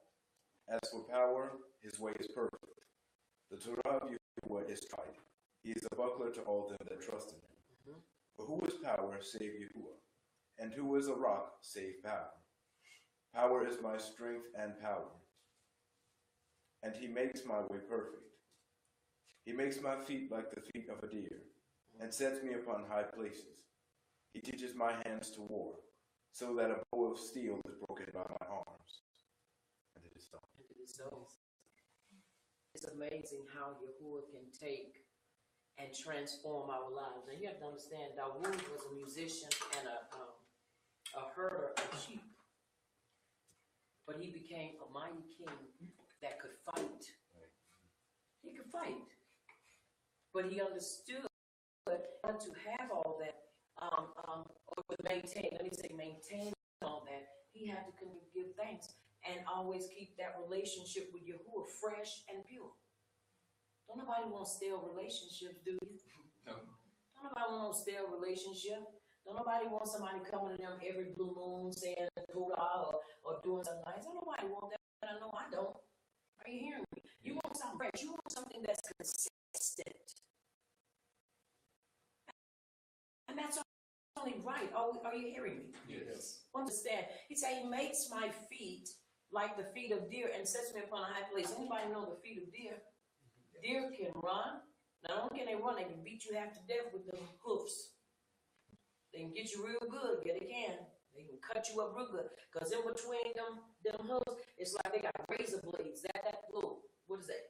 Callus, or not callus, but yeah, that stuff can scratch you up like a razor blade. Cut you real good. So once again, they have that where they can use that as weapons. And that's why they be kicking and scratching. They'll stand up and fight like a man too. Get up there and be doing all that. Get caught in the right place. Mess you up real good. He said, he teaches my hands so that a bow of steel is broken by my arms. You know, a bow of steel, that's not easy to be broken. That means that's a supernatural power to where he can empower you to do things that normally you wouldn't be able to do. Are you hearing me? You, verse 36, you have also given me the shield of your deliverance, and your gentleness has made me great. And your gentleness has made me great. Once again, these are all the formulas that help us to be and to become everything that Yahuwah desires for us to be. Once again, we're looking at the life of Dawood, the king. Are you hearing me? Yes. The king of Yehuda. Yeah, he was the king of Yehuda.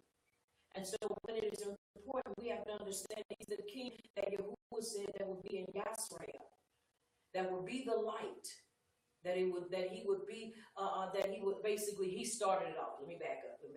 He started it off. Are you hearing me?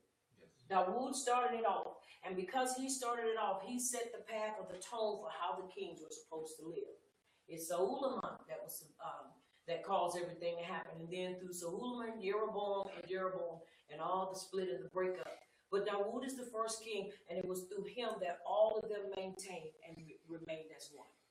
Because he knew how to be a king to everybody. Everybody can't be a king. Everybody can't be a leader to everybody. Are you understand? Everybody cannot. Because everybody doesn't have the patience. Everybody does not have the character. But Dawood was I won't say a people person, but he was a person that could deal with anybody. That was just his character. That was his makeup. And he understood and he loved, and he actually set the tone for what it meant to be a king. Because Shaul was not a king. He was a tyrant. But that's what they wanted. They just had to have a king. And so he was a tyrant. And so after his death, and Dawood was able to take the throne, it wasn't easy for him to take the throne. Because remember, he had to run half of his life from Shaul because he wanted to kill him because he was jealous of him. Now you have to understand, even in the midst of that, who was Jonathan, was his best friend. And he understood, I don't deserve to be the king. You do. Let me tell you something. That's a friend. And that's somebody that loves Yahuwah. Because see, if he was remotely anything like his father, he would have been fighting Dawood tooth and nail to take the throne. But he understood it's not for me. He understood who was the king. That's a genuine friend. That's a friend. And see, that's where people most of the time try to draw their foundation for homosexuality. Yeah. Because of the love of Jonathan and Dawood. That's crazy because Dawood was a loved ladies. He had a thing for women. We know that was off. Right. But the thing of it is when people don't understand scriptures, that's what they do. Mm-hmm.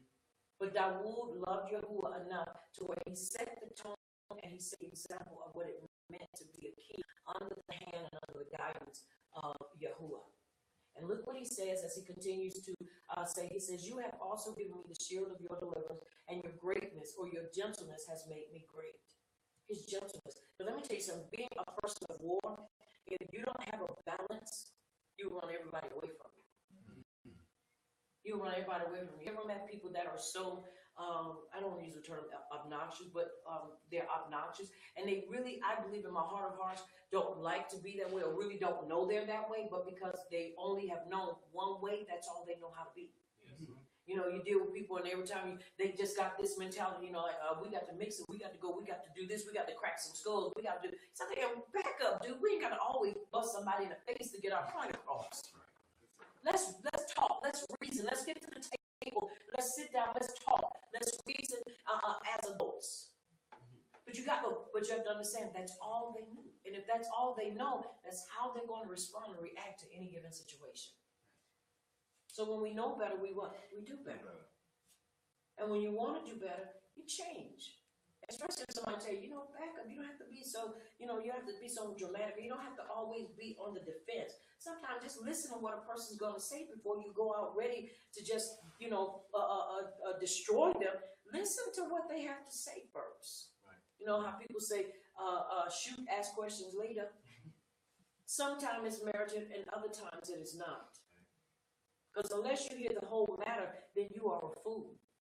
I believe it's in Michigan 18 and 13, where he talks about that, where he says that if you don't listen to the matter and you answer prematurely, then what ends up happening, you become a fool. Because now you're answering it and you don't even know the whole matter. We're never to do that. Are you hearing me? We're to engage it with wisdom. And so this is what Dawood gave thanks to Yahuwah for. Let's read, please, 37, 38, 39, 40, 41, 42. You have enlarged my steps under me, so that my feet did not slip.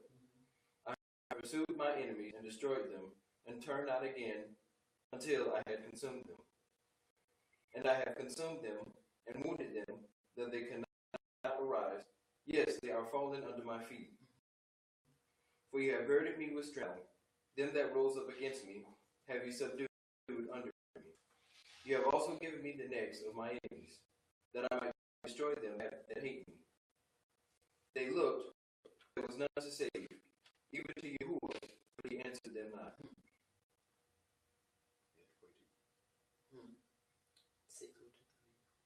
That's it. Thank you. And it is so. You have enlarged my steps under me. My feet did not slip. So that my feet did not slip. Now, to enlarge my steps. He didn't enlarge his feet. He made his steps larger. You hear me? Yes. He didn't make his feet bigger. He just made his steps larger. In other words, it would be like if I stepped into Apostles' footstep. My foot is not that small. I do not, as a woman, I do not have a small foot. It dropped to be 5'6", almost 5'7", about 5'6", 5'7". My husband's 6'2", 6'3".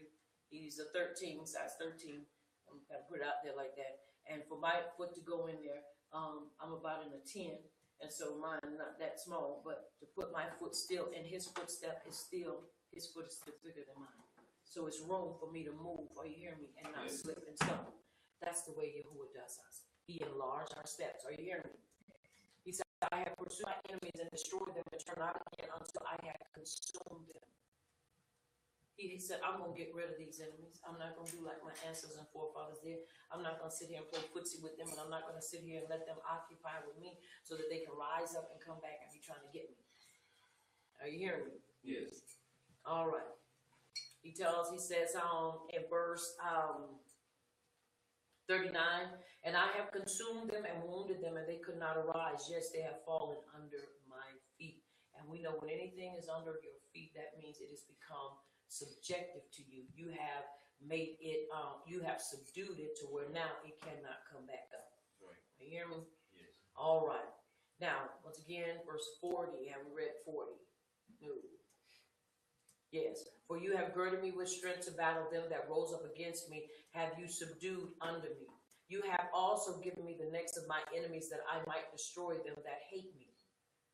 They looked before they looked, but there was none to save, even to Yahuwah, but he answered them not. Isn't that amazing that people start thinking they're going to destroy you, and you start tearing put up. Now they want to call on Yahuwah to help them, to get you off of them. Boy, I tell you, people are a mess, aren't they? Now, look what it says. Verse 43. Let's read 43, 43, 44, 45, 46, 47, 48.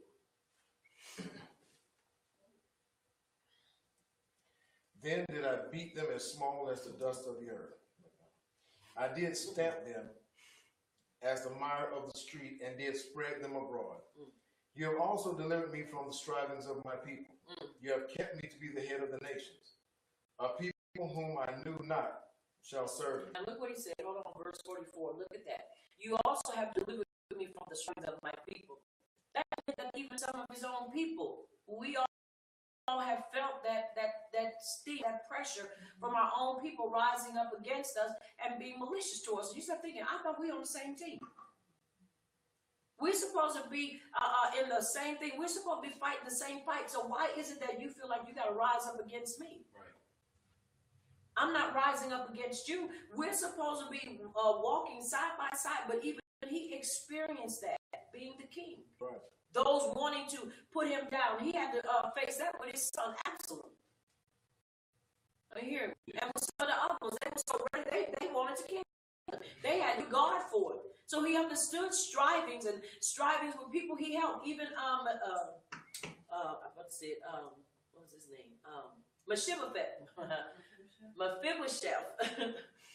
When he went and rescued him, that was the son of Jonathan. And remember, all of the descendants of Saul were supposed to be killed, but Mephibosheth was in the low country, in Lodabar.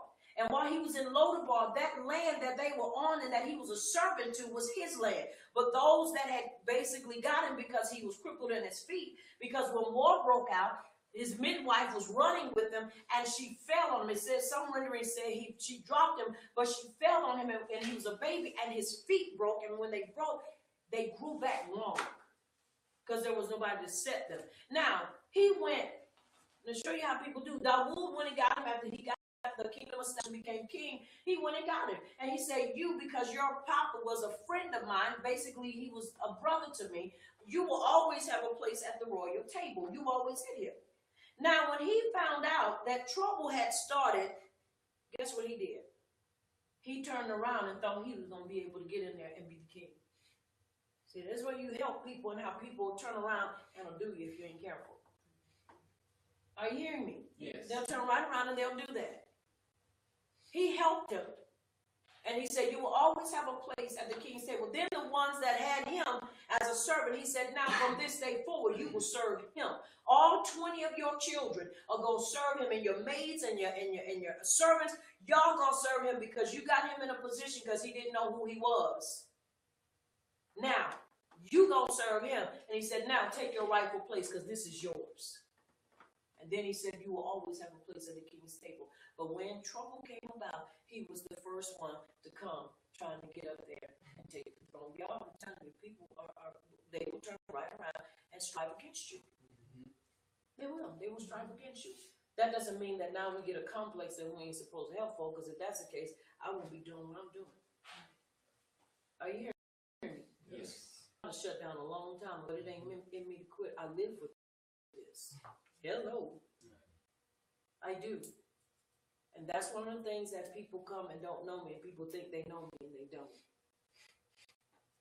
Are you hearing me? Yes. Once again, we love beyond even our ability because we allow Yahuwah to be the reign and the rule and the judge of us.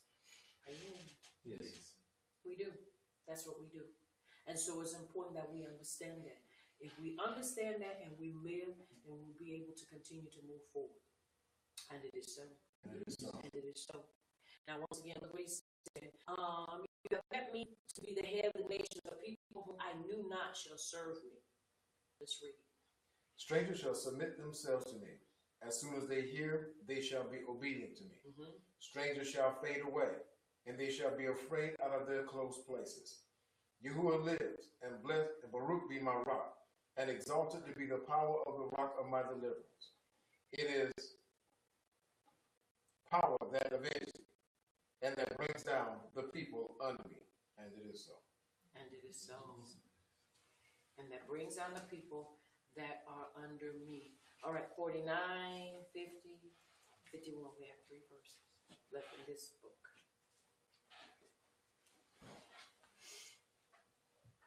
Verse 49. Mm-hmm. And that brings me forth from my enemies. Mm-hmm.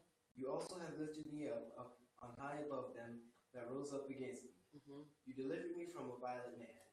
Therefore I will give thanks to you, O Yahuwah, among the nations, and I will sing praises to your name. He is the tower of deliverance for his king, and shows mercy to his anointed, to Dawood and to his seed forevermore. And it is so. And it is so. Now, once again, this is a song that he was singing. Therefore will I give thanks to you, O Yahuwah, among the nations, and I will sing praises to your name. Y'all remember that song? We will sing praises to your name. Mm-hmm. You don't remember? Yeah. You don't remember? Yes. How it go? I will sing praises to the name. Always for Yahuwah. Mm-hmm. We'd say, Yahuwah, but they, they had another way. Oh, Most High, we sing praises to your name. I will sing praises to Uh-huh. This is one I mean Atlanta. Here too. Here too. Mm-hmm. You remember it? I can't I remember. don't remember it. Oh no. I remember a couple of songs where they did where they said, I'll sing praises to your name. That one in particular. It does. Okay. Huh? Yeah, I know. But it was, I sing praises to you, O Most High. And that's kind of what the chorus was. We sing praises to you, Most High. Once again, they pull them from the scriptures. Verse 51, he is the tower of deliverance for his king, and he shows mercy to his anointed, to Dawood, and to his seed. And we are the seed. So we have expectation that he will show what? Mercy unto us, and it is so. All right, let us go to Acts, which is Mahaseh Shehilium, which is Acts chapter 27, verses 1 through 44.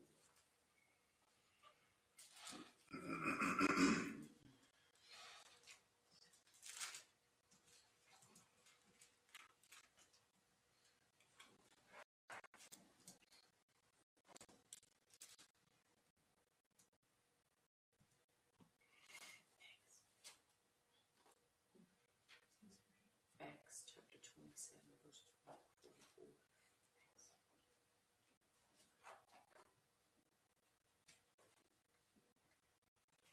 Yes, so.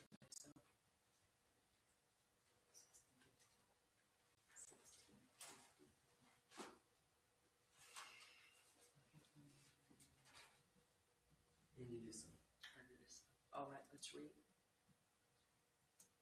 Yeah, 5 verses.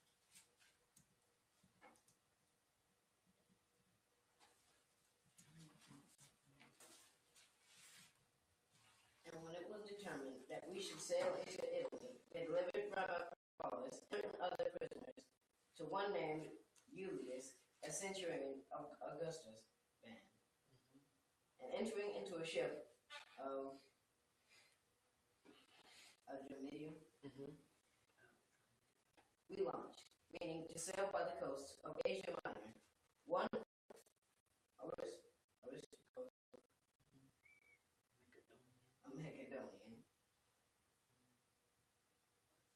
Thessalonica being with us. And the next day we touched at Sidon, and Julius courteously entreated Rabbi Paulus, and gave him liberty to go to his friends to refresh himself. And when we had left from there, we sailed under Cyprus, because the winds were contrary.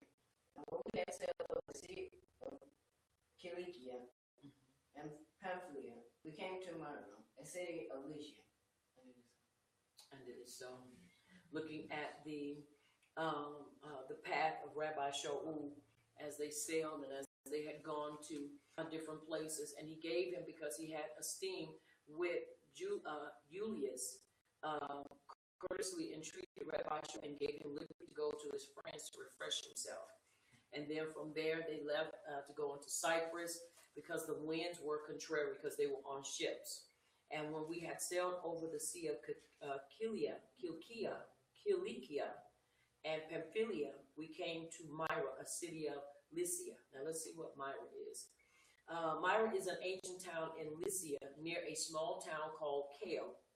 It's also known as Dimri, and is today in modern day Antalya province of Turkey. Saint Nicholas of Myra was the bishop of Myra in the 4th century, who the Christians made into the present day figure known as Father Christmas. Myra was taken by the Assidids, the Muslim army under Caliph Harun al-Rashid. Later he was overtaken by Seljuk Turks, or by the Seljuk Turks. So that's where they get, there's so many definitions and sayings of where Christmas come from, or Father Christmas. But this is where in the 4th century, where the Christians made it into the day present figure known as Father Christmas, and not Santa Claus. Okay, let's read.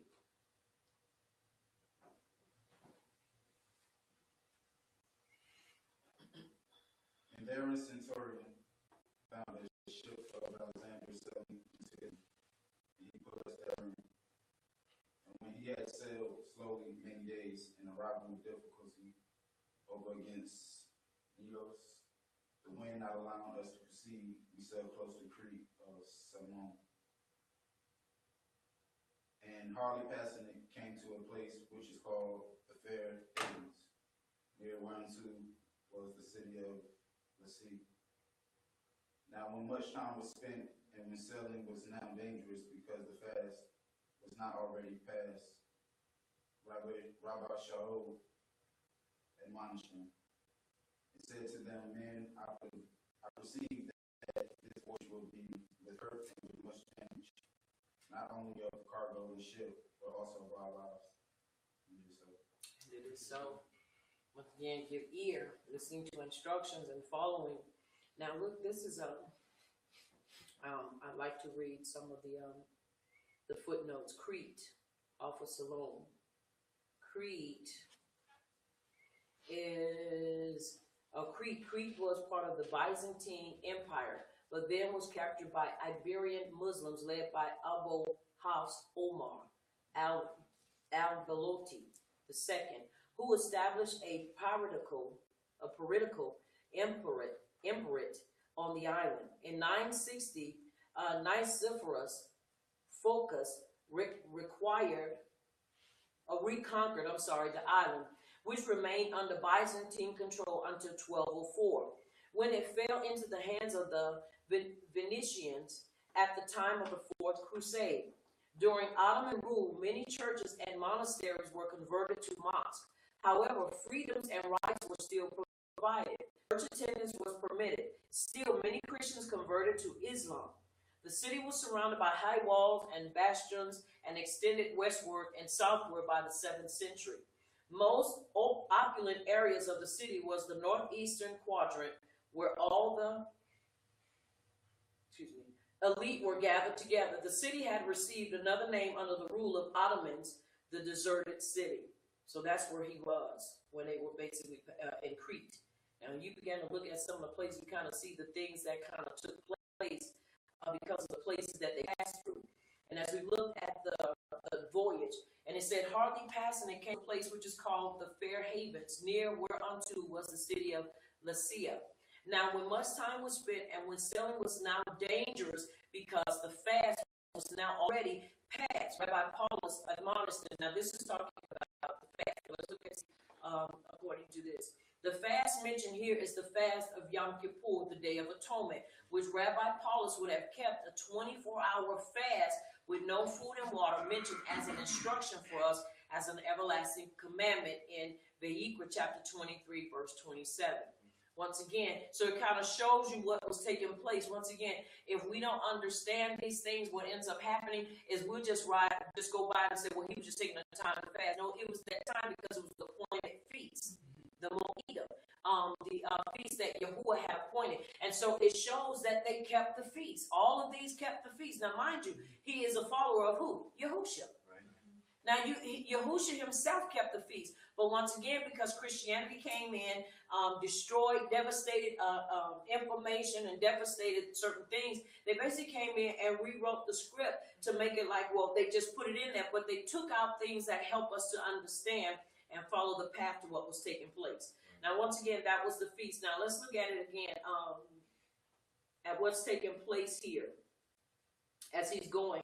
Once again, it says, give ear to what's taking place. Now, they're about to get into some really ugly stuff. And said to them, men, I perceive that this force will be with hurt and much damage, not only of the cargo and ship, but also of our lives. Nevertheless, the centurion believed the pilot and the owner of the ship more than those things which were spoken by Rabbi Paulus, because remember, they're transporting prisoners. And he was a prisoner. And so here it is. They didn't believe him, but he knew because fasting him, because he was what? Tuned in and had a relationship with Abba Yahuwah. Are you understanding me? Yeah. And so when we say that he had a relationship with Abba Yahuwah, it does not negate his relationship with Yahushua. That's right. It does not negate that. When we say family, that means everybody that's included is a part of the family. That means family. Are we understanding? Or mishpachah. Right. Okay. Now, look what he says. Now he says, nevertheless, the centurion didn't believe. Verse 12 says, and because the haven was not commodious to winter in, the more part advised to depart there also, if by any means they might attain to Phoenix, and there to winter, which is a haven of Crete, and lies towards the southwest and northwest. Now, at verse 13, and when the south wind blew softly, supposing they had obtained their purpose, losing there, they sailed close by Crete. Once again, we're talking about while they were on the water, and the time that they were going, it was cold, it was choppy, and so all these things were happening. He said, look, we can die because you don't know what you're doing. We can die. That's why when in the winter, if you're going out on boats, and especially when it's cold, and those waves are choppy, what they call them, white caps, they can tear up a boat and they can turn it over. And that's how so many people end up dying, because they think they can get out there on that sea and rule it, and nobody rules the sea but Yahuwah. That's right. He's the only one. And so they get out there with this misconcept, and they think they can get out there and win it and still make it through and end up dying. And so Rabbi Shaul is advising them, we're not going to be able to do this, but the centurion didn't believe it. You know, why should I believe if you're a prisoner? Sounds like today, doesn't it? When people look at your life and say, what can you tell me? I don't see any difference in your life. You here with me. How are you going to tell me this? So once again, we're looking at what's taking place. Now, once again, they're talking about moving and trying to make sure that the path that they take will be a better path so that they don't die. It sounds just like we be trying to tell people today. You try to say, look, if you just following this path, you know, this will help maintain. You don't have to die. Why get out there and die when you can live? But most of the time, people just are headstrong. And it is so. All right, let's read, please.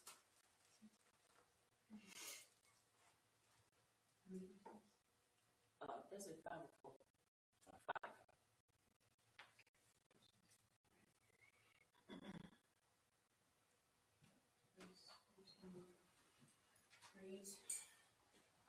But not long after there arose against a stormy headwind called Northeaster Euroclydon.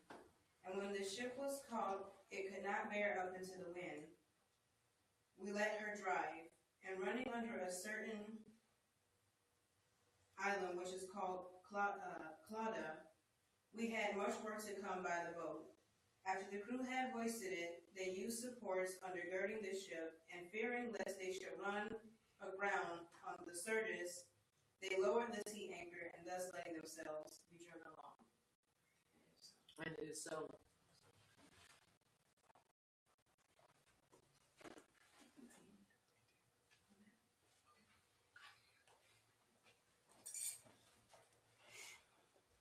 All right, verse.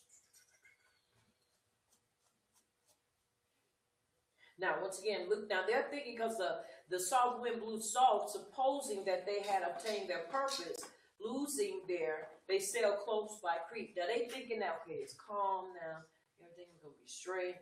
So look at verse 14. But not long after there arose against it a stormy headwind called northeast. Are you hearing me? Yes. Euroclydon. And when the ship was caught, that means it got caught up in the turbulence, it got caught up in and could not bear up into the wind, we let her drive. In other words, they had to let the storm drive because there was nothing they could do. I've been on boats before. And you get out there on them boats and sometimes it be cold but never one like that. Now we were on one where the water was kind of rocky and and all that, and you'd be on that, and if you ain't careful you can get seasick real quick. Because that stuff, that motion is like, you have to really focus on not that movement on those waves and so forth. But if you're not careful, when you get caught in something like that, you have to understand, you can't do nothing with that. That's different than a car. Because see, with a car, you drive and you have four wheels. And the boat, you have the helm and then the motor. And if you have sails, that's what basically causes you. And you have to do that. You can't do nothing with no wind out there. You stuck. And that's what happened to them. And running under a certain island, which is called Clauda, he had much work to come by the boat. In other words, they ended up getting stuck. After the crew had hoisted it, they used supports undergirding the ship, and fearing lest they should run aground on the surface, they lowered the sea anchor, and thus letting themselves be driven along. So, they were like, let it go, because if at least it might grab on something, so we won't just be destroyed, because they had got caught up in that wind, and that wind was just taking them wherever it wanted them to go. You know how Scripture says, tossed to and fro with every wind of doctrine. That's the kind of, they're using that as the sea tosses you, because you can't do nothing. What you going to grab on? You go to grab, and your hand's going through. There's nothing you can grab on. Why? Because when it is all said and done, it's liquid. There's nothing you can do with water but let it do what it's going to do, and pray that the mercy of Yahuwah don't take you. That's right. And so look what he said. And verse 17, and after the crew had hoisted it, they used supports undergirding the ship, and fearing lest they should run aground on the surface, they lowered the sea anchor, and thus letting themselves be driven along. Verse 18, and we being exceedingly tossed with a strong wind, the next day they began to throw things overboard because they couldn't do it. In other words, it began to take over. And one thing about when a ship or a boat is too heavy and it's out there in that water, start making it lighter because it makes it easier to basically, the buoyancy on the water to where it's able to move. If it can't, it's almost like a resistance, and it'll break it up and it'll tear it up. And that's why they had to start throwing stuff overboard so that it could kind of basically go in the manner that it's supposed to go. Now in a car, you don't do that. You don't. But in water, sometimes it becomes necessary. But if they would have listened, what would have happened? They would have had to go through the storm. Exactly. They would have had to go through it if they would just listen to Rabbi Shaul. Sometimes we can basically keep from going through a whole lot of heartache and pain if we would just listen. If we just give ear. A lot of stuff we wouldn't even have to go through. A lot of heartache, disappointment, and heartbreak we wouldn't even have to go through. Are you hearing me? If we would just what? Listen. That's one of the problems we need therapy for. Therapy of the Torah, learning how to listen. Not popular, but it's the truth. And we see the examples in the scriptures there. All right, let's read. Verse 18. And it reads, and we being exceedingly tossed with a strong wind, the next day they began to throw things overboard. And the third day we threw up with our own hands the ship's gear. And when neither sun nor stars in many days appeared, and a violent storm continued to batter us, All hope that we should be saved was then lost. Since many of them had no desire to eat, Rabbi Paulus stood forth in the midst of them and said, Men, you should have hearkened to me and put out to sea from Crete, and to have gained this harm and loss. And now I exhort you to be of good cheer, for there shall be no loss of any man's life among you, but of the ship. And it is so. And it is so. Now, our vehicle gonna get tore up, but you ain't gonna die. Once again, the problem comes in is trust. Somebody say trust. Trust. Say it again. Trust. Say it again like you believe it. Trust. Trust. If you not trust in a person's words, you won't follow them. Trust by relationship. And then sometime, I don't want to use this in this manner, you just have to believe that the person know what they're talking about, even if you don't know them like that. It just has to be that. It has to be one of those things. It's not a gamble. It's just that you just have to believe. Most of the time, and I like to take these little sidebars, because if we don't understand and we don't learn how to trust, we will forever be hitting and missing, bypassing and not ever making it to our destination. A lot of times, once again, in this walk, when you start saying people, you need to learn to trust somebody and listen to what somebody's saying to you. The first thing people do is say, well, this is not Christianity. Absolutely not. Right. But it is true. And all that you see Yahuwah has done, Yahuwah has always had structure. He's always had structure. Structure that helps us and keeps us, allows us to do what we need to do as his people. Are you hearing me? Yes. Structure. So if they would have listened to him, they would have never gone through that, and they wouldn't have never lost. Why do we always have to lose? If people would just listen. You know how many times I've told people, listen to me, and they've lost so much stuff. Then we have to come back and say, well, you know what, I should have listened. Yeah, because if you just listen, you could prevent that. And he said, y'all, if you would have listened to me, I'm not going to tell you anything wrong. And all the time, it's not based upon you knowing everything about me. Because unless you right there in my back pocket, you won't know everything about me. Are you understanding me? Yes. But you got to be able to trust Yahuwah in me. And trust that I know enough that if I tell you, no, that wouldn't be ideal. Yeah, go for that. That is going to work. Right. And if I tell you, if you do that, this is what's going to be. This is what's going to happen. If it happens, it happens. Once again, it is about listening and judging what is being said. And the best thing to do is look at your situation and judge it. Right. Now, you know there's a storm right out there, and I say, yeah, go run into that storm. Now, you know that's just foolishness. Because what I'm going to tell you to run into a storm for when you have no way to protect yourself, that's a guaranteed death. Right. But people, once again, I'm not a problematic preacher or teacher, but we as a people have to learn how to listen and how to trust. The reason we don't really trust is not because we've seen anything that would tell us not to. It is because we've listened to the wrong people. We've listened to the wrong people, and therefore we don't trust anybody.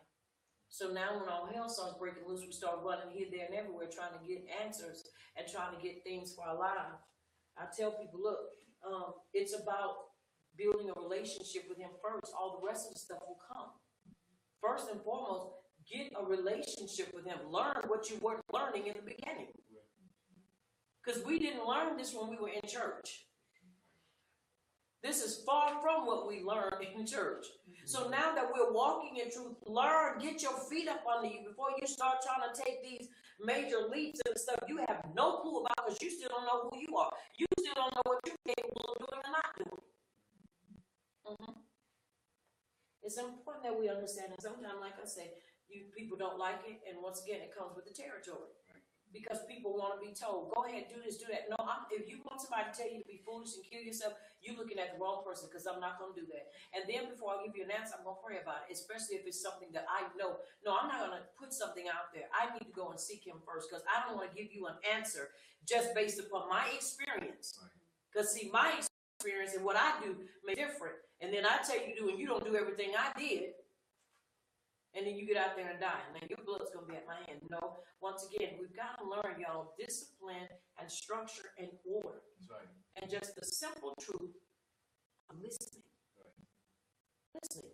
If you're in a storm, and somebody is navigating you out the storm, just follow the instructions. There's nothing hard about that. Right. We make it hard on ourselves because we don't want to listen. Are you hearing me? Now, once again, all these things happen, and they've lost everything, and they had to throw over important things. They had to throw over the gear. You start throwing over the gear because that's the heaviest thing. So now you're really at the mercy of the what? The sea. Because that's the heaviest thing. Now you have to just let it take its course. And he told him, so you're not going to die, but you're losing. Now, mind you, you've lost money, you've lost your possessions, and you've lost time for being disobedient. It's not a pretty thing. Been there, done that.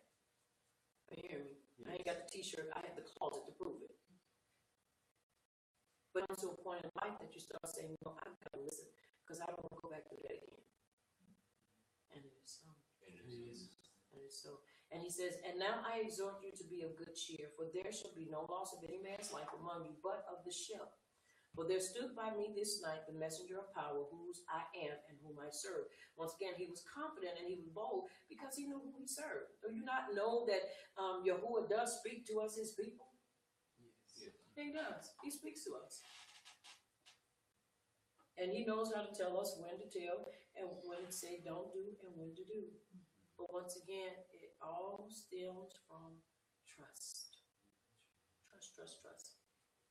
And he says, for there stood by me that night, this night, the messenger of power, whose I am and whom I serve, saying, 24, fear not, Rabbi Paulus, you must be brought before Caesar, and lo, power has given you all them that sail with you. He said, I've given them to you. Now, mind you, they're not believers, but because they were there where he was, he said, ain't nothing going to happen.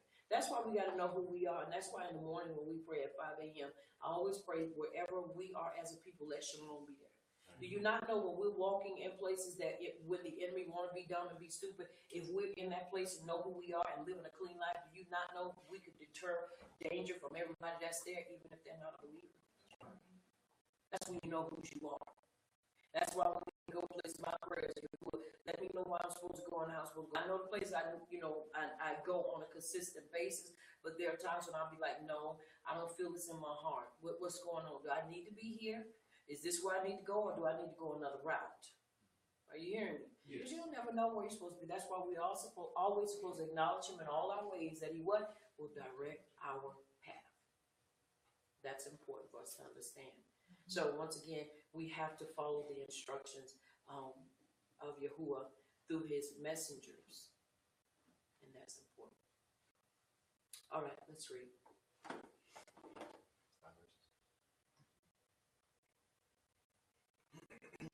Verse 24. Saying, fear not, Rabbi Shaul.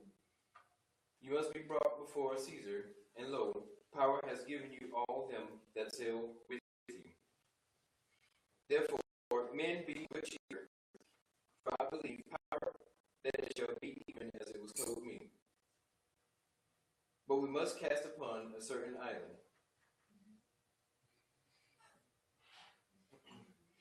But when the 14th night was come, as we were driven up and down in the Adriatic Sea, about midnight the shipmen deemed that they drew near to some country. Verse 28. And they took soundings and found it 20 fathoms. And when they had gone a little further, they took soundings again and found 15 fathoms. And so you think back in that time, what they knew about that? But they knew about that, so they could know how deep they were. It's amazing when you read this stuff and really start thinking, about what they did. Like I said, they weren't stupid, but most of the time they say we don't really think about those things. And he told them, be of good cheer, for I believe power that it shall be even as it was told me. And he said, I believe this. He said, we must be cast upon a certain island. So he understood we got to get to that island. And once we get to that island, this is what's going to take place. And they took soundings and found it 20 fathoms. In other words, that was to make sure the depth that they didn't run, when you hit the bottom They didn't, not the shore. They do it when they're in the water because they don't want to get too close into the depth sounding. Yeah, depth sounding, because they want to make sure that as they are moving, that they don't move too close into the land, to the shore. And that way they did. They said the first one was 120 feet. So they knew that they still had a little bit, I'm assuming the big, nice size boat, that they had enough so that they wouldn't run a barge. I think that's what it is, where you run up on the sand and then you stuck. Sandbar, yeah. A sandbar. So you don't run up on it. And that way they could have continued to move. Because once you get bogged down in that, it's hard to get off of. Now, I like to play games. And when I play online and I'm playing Battlefield and we driving them boats, if you get them boats on there, you cannot get things off of there. Because it's almost realistic. So you drive that boat up on there and get up on that sand and you trying to get it out of that boat, just do this. Because until water come in and get it where it can get up and it can flow out of there, you stuck. You can't do anything with it. And so that's what they're looking at. And then they did it again and found it 15 fathoms, which now brings us to a number of about 90 feet. So they kept doing it because, once again, they had to use wisdom with that boat. And so it says, then fearing lest we should have fallen upon rocks, they cast forth anchors out of the stern and wished for the day to appear. Because remember, they're doing this at night. At night. So you can imagine how scary that could have been. You hear at night, all this is taking place, and you don't want to get on the rocks, because if everybody get thrown overboard, you don't know if you're being thrown overboard and there are sharks or whatever in the water. You don't know in the water. So you're trying to maintain. So once again, look at the mentality, the mindset that's going on here. But once again, if they would have listened, they never would have had to go through that. Never would have had to go through that. Once again, listening is a quality that we as a people have to have. It is a quality that we have to have, because without that quality, we'll continue keep making the same mistakes and going around the same mountain. The little girl said, we got the same teeth. We've been doing the same thing over and over and over again. And you get to a point where you get tired of that. And that's the truth. All right, let's read. Okay. 30. 35.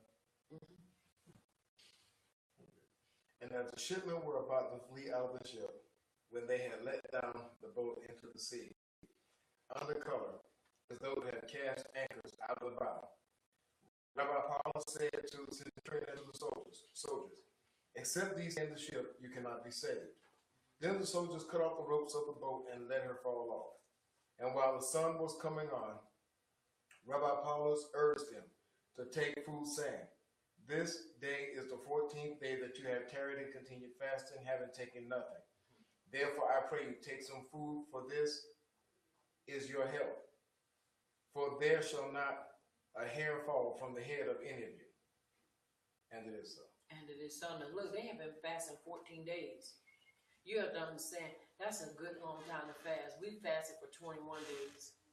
First week, you know how you break it down, and then that next week, about them last 2 weeks, because we normally, when we would do it, we'd go total. Your head get to spinning, and that's why the best thing to do when you're fasting, I mean, that was when we were in Christianity and we were doing Daniel fast. But whenever you're fasting, it's important that you be still, because it takes a lot of energy out of you. Your body is breaking, basically, and getting what is not being put in it, because it's getting stored from the stored fats and so forth. So you can imagine on that boat and how rigorous that water was, and then you picking up stuff, probably ankles all wobbly and hands all wobbly, and you set it down and you feel like you're about to just pass out because you're so tired. So once again, instructions.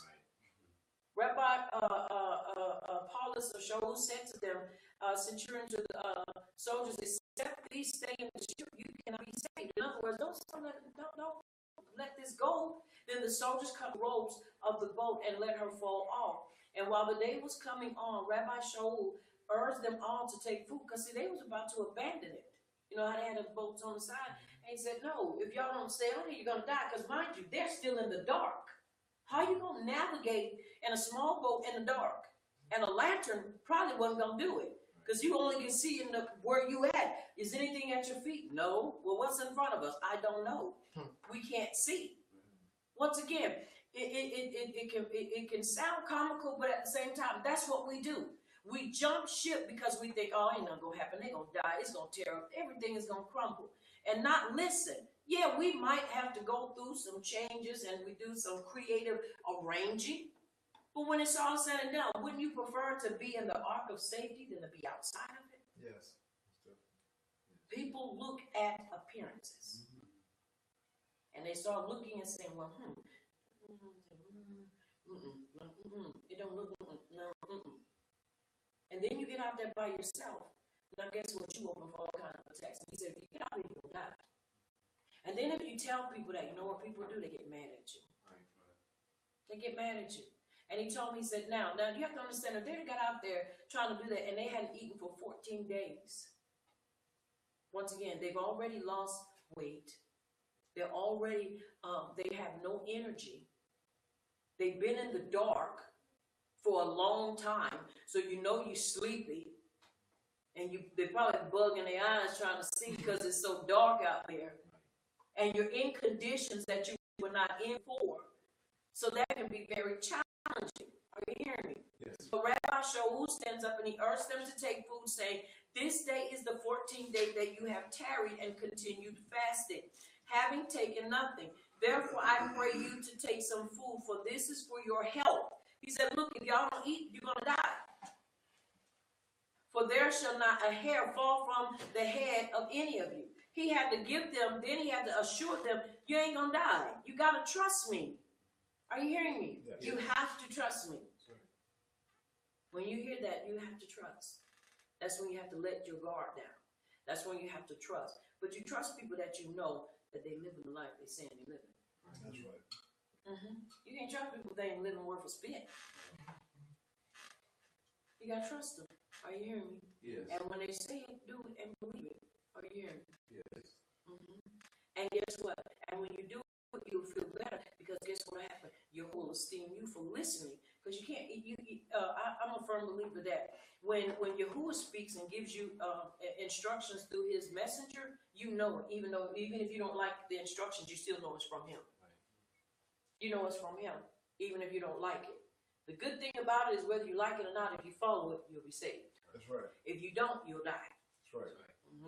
So it's important. Then look what he said, verse 35. 35, 36, 37, 38. 35, 36, 37, 38.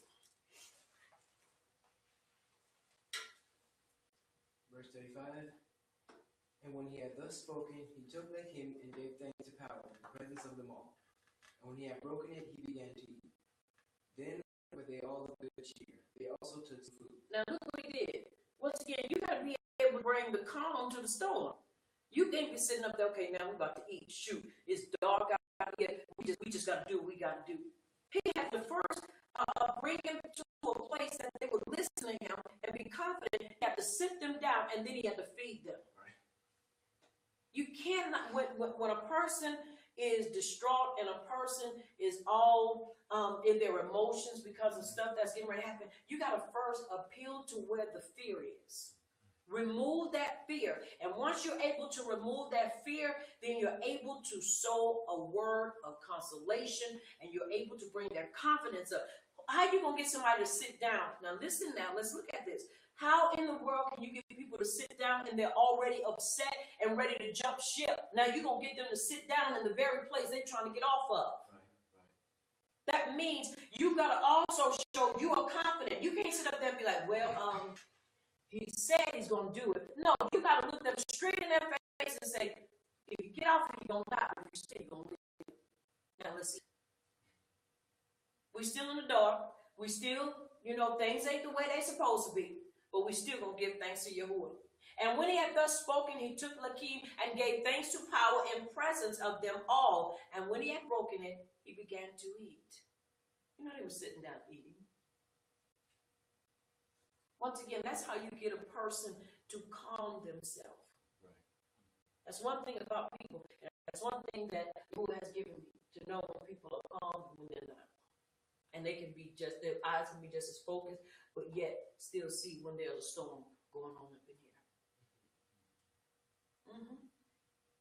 Because you have to understand your eyes are the windows to your soul. the window also to everything that goes on up in here. That's right. And a person may never open their mouth, but you can tell by their eyes. I can tell by text, and I can tell by their eyes. Are you hearing me? Yes. So as a leader, I've got to use wisdom and know how to respond and not react. Are you following me? Yes. That's important. Once again, trust. And that's not sounding my horn. That's just a gift that he gave me. Are we understanding? Yes. Yes. All right, let's read verse 36. Then were they all of good cheer, and they also took some food. They were good cheer, so they were able to eat. When you are nervous, you can't eat. Okay, let's read. And we were in all 276 people. Wow. And when they had eaten enough to be satisfied, lighting the ship by throwing the wheat into the sea. Now, once again, let's look at that scenario. They ate enough to where they were full, and then look what they had to do. They had to throw that overboard. Now you got to throw over your commodity, your substance. You have to throw this stuff overboard. Once again, you have to trust. Okay, you let that go. Pay for this, pay for that. That's trust. Are you hearing me? Yes. When you can't trust, you can't go nowhere. You got to trust. You have to trust. All right, let's read. And when it was day, they did not recognize the land, but they discovered a certain bay with the beach, into which they were minded, if it were possible to run the ship aground. That's what it's for, aground. Running the ship aground. In other words, getting stuck. And they didn't want to do that. All right, once again, they didn't recognize the land. Day has come. Now, look how day came right after they what? Their morale was boosted. They ate. They let go. And then land came about. Are you hearing me? Yes. Now they're able to move forward because of those. Once again, you got to be willing to accept and move forward in the things that he's given you. That's right. And do so. Jesus. All right, let's read. When they had taken up the anchors, they did themselves to the sea and loosed the rudder bands, and hoisted up the mainsail to the wind, and made toward the beach.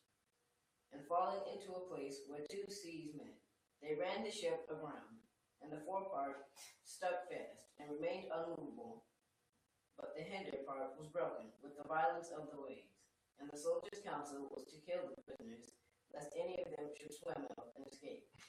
But the centurion, willing to save Rabbi Paulus, kept them from their purpose, and commanded that they which could swim should cast themselves into the sea, and get to land. And the rest were to follow, some on planks, and some on broken pieces of the ship. And so it came to pass that they all escaped safely to the land. Did not Rabbi Shaul prophesy to them and tell them, you're going to lose the ship, but everybody's life will be spared? This fool trying to kill them all. People still, and even in that, seeing all that, still going to kill the prisoners lest they escape. Where they going to go? Where they going to go? Once again, mindset. But the ship tore apart, and because of the violence of the waves, but everything he said was going to happen, happened. And the soldiers' counsel was to kill the prisoners, lest any of them should swim out and escape. But the centurion, not the centurion, not the council, the soldiers' council, he said he was willing to save Rabbi Shaul. He kept them from their purpose and commanded that they could, which could swim, should cast themselves first into the sea and get to land. So everybody that could swim, those were the ones that went. And the rest were to follow on planks and some on broken pieces of the ship. And so it came to pass that they all escaped safely, excuse me, to the land. So did the word of Rabbi Shaul fall to the ground? No, it did not. He was able to speak what he had to speak, and guess what happened? Everybody, criminals and all, made it to the land. Everybody made it. Once again, it's important that we trust. Give ear. Once again, the theme for this Sabbath is give ear. It's important that we give ear, especially in the day and time we live in, with everything that's happening and everything that's going to happen. If we don't find ourselves listening and truly being fortified in our belief and following wise counsel and instruction, when all hell breaks loose, and many people are going to lose their lives, not because they didn't have the means to be prepared, but because they were disobedient and didn't hear. Are you hearing me? Yes. Didn't listen. That's why it's important that we give ear. And it is so. It is so. And it is so. Come on, put your hands together. Baruch him.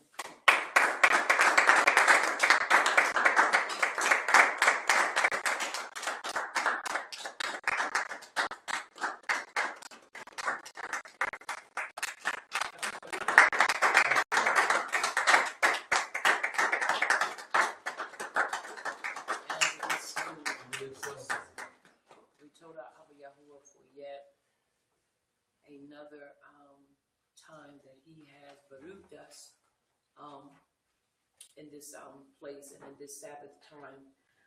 At this time, as I do every Sabbath, as Yahuwah allows me to, I open the floor for comments and questions. And if we have anybody that has a comment or question, you may do so now.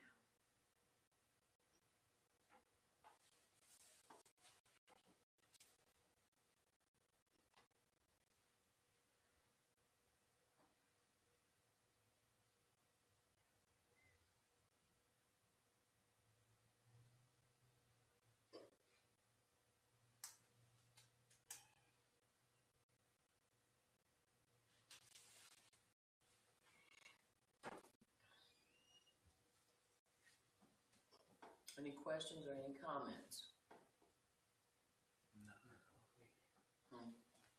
Did we have any comments from earlier?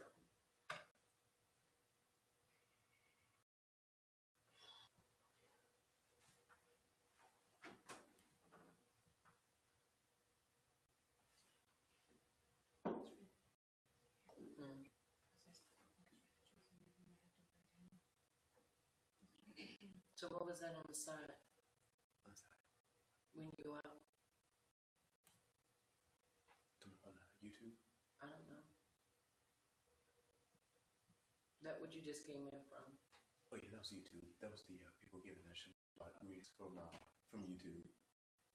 Those are still comments, Joshua. Remember I told you, anything, if it's a comment, a shout out, those are still, because I don't hear them, I don't see them.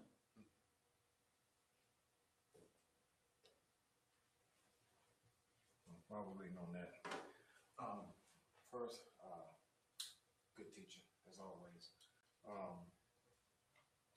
Very instrumental, and I like the way how, even as we continue to delve and going through the book of Acts, a lot of things. The thing that I'm coming to find, the more as we get into our Shabbat teachings, like I say again, truly giving ear, seems like that could be the theme for the whole year. Is to come to there's a lot of unlearning. That's what I'm finding. There's a lot of unlearning. Whereas as we learn more about truth, we begin to see more of the truth brought forth. We find that a lot of things is like, man, we said that, and you start thinking it is. Excuse me. It kind of brings to mind. I think about how even in Christianity, people that we've known from different religions, or a lot of your pseudo religions out there, and you start thinking, man, how many could so many people go around believe that and believe this? You start thinking, whoa, wait a minute. And here we were walking in this and bringing out, start thinking so many things from, oh my gosh, from things that we saw, we singing. I will look unto the hills from will come my help. We just saying my help coming. You think, hold up, that was a question. That wasn't even. Oh my goodness. And again, really just being able to give ear, and like I said, just trusting, so that when we know that the hour gives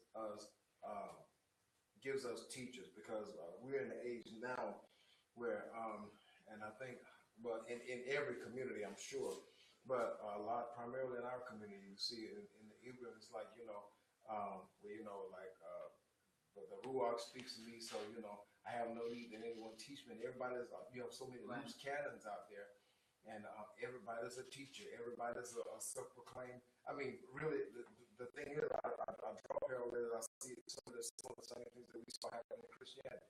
A lot of things that they go, well, pastor won't let me preach, I'll get up here and preach. They get on social media, that's their pulpit. And they get up there and they ready to lay into whoever and whatever they want to get into. And they get out there, and once they said their piece, when reproof does come, I'm not just talking about somebody being stupid, but when reproof does come, then next thing you know, now they all hurt and offended. Now they're ready to go start the Church of the Living Hurt, and try to find a bunch of other like-minded people, and got just a bunch of hurt and mad up folk just gathered together to see if it was coming.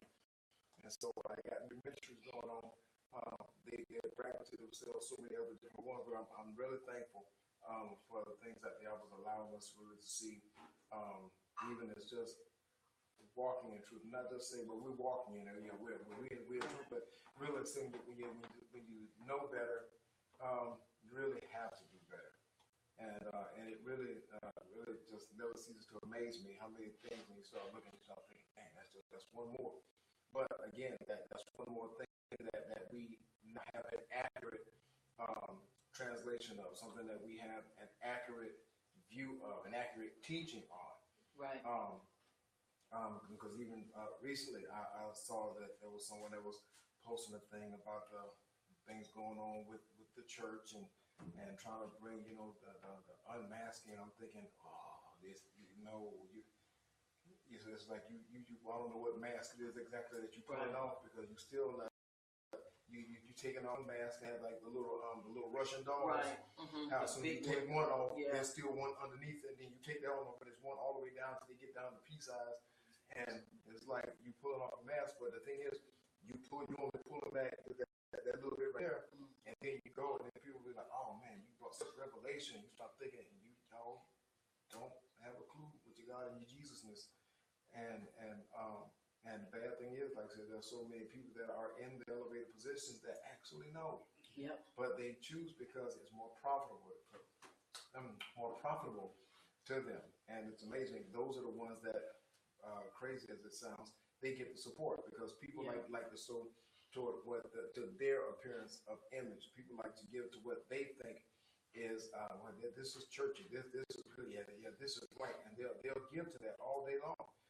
Think about when I was at ECN, one of my coworkers was telling me about that trip that they were at. They had the little Christian rock band and all this other stuff, and he was doing the video stuff for them. Yeah. And how they came to church one day, and somebody had left in the door a $10,000 check, just stuck it in the door, and you start thinking, because they were trying to build their youth wing.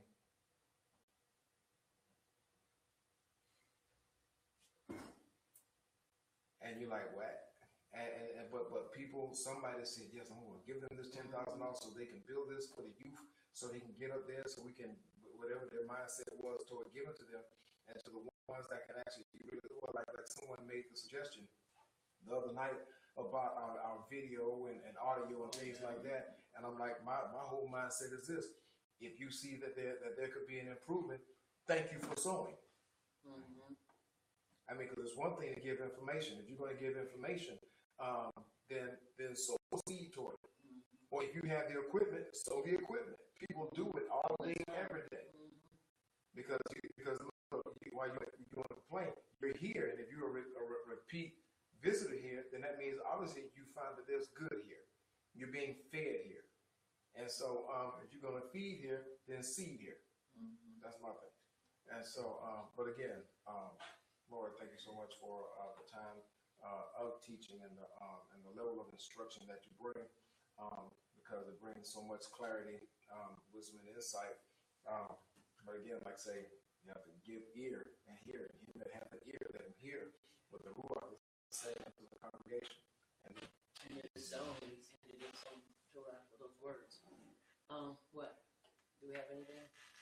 No comments, but earlier on, there were people that were coming into the chat room giving their Shabbat Shaloms, and on Facebook, we had a good response as well. How many we had?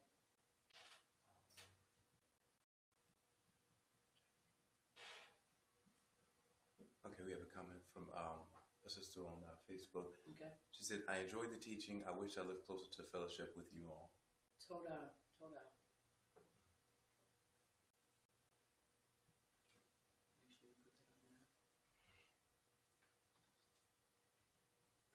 Because we want to make sure that when people send their shout outs, let me know where the shout outs are coming from, because y'all over there checking. I don't.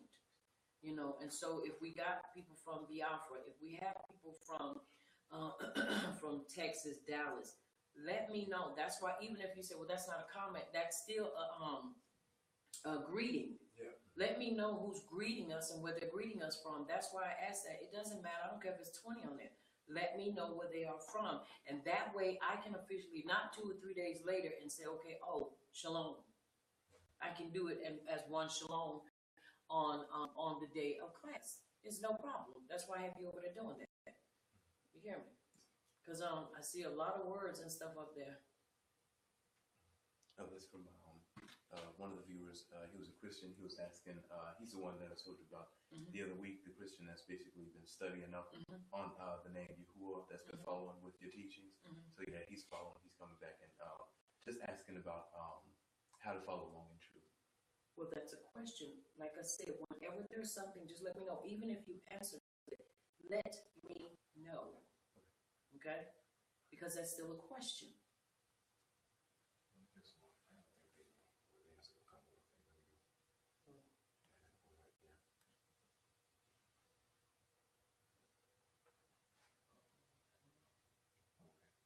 It's the same kind of like Yeah. like you see this kind of. I have to look at it and see. Okay. Yeah. But once again, whenever there are certain ones and certain things on salutations, please let me know so we can greet them accordingly and do it accordingly. Okay. All right. Once again, because I want to know where it came from. I don't care if it's 3 or 4. Let me know because I know it fluctuates on Sabbath. Some people come in and some people don't. But still, let me know what's going on. And if there are questions, whether you answer them or not, still let me know. All right. So how many we had total? We have no questions, no comments. More questions, no comments? 2 Shabbat greetings over here. Okay. From Yahuwah's words came, they said Shabbat Shalom, wonderful family. And Yah's poet says Yah Shabbat Shalom, Yah Shalom, Right. Right. That's what we want. So we can make sure, I know you're reading the back, but let it be known. We want that to basically resonate in the air. Are you following me? Yes. That way we can know. That lets me know. Because I don't always have to get a question. I mean, let me know. All right. That's everybody. Did you record any? Yes. Yes. And that was, there were comments on there earlier, but I wasn't able to get to them because, Yeah, I saw it. What we need to do is we need to make sure, y'all, that's what I meant to tell you earlier. But if no questions or no comments, we're good, everybody? Yes. All right. We told our Abba Yahuwah for yet another. We told our youth, for those of you that were with us, those of you that stood and stayed for the entire time, and those for you that may have had to go and what have you. But I do want to say I appreciate you for your time and appreciate you for spending whatever amount of time you did with us in this Sabbath class and during this time. I pray that Abba Yahuwah continues to produce your life. I continue to bring you again. I am Prophetess Sabrina Brown, also Moral 777, and I am the leader of Messengers of Yahuwah's Kingdom, Hebraic Belief Ministries, located in South Carolina.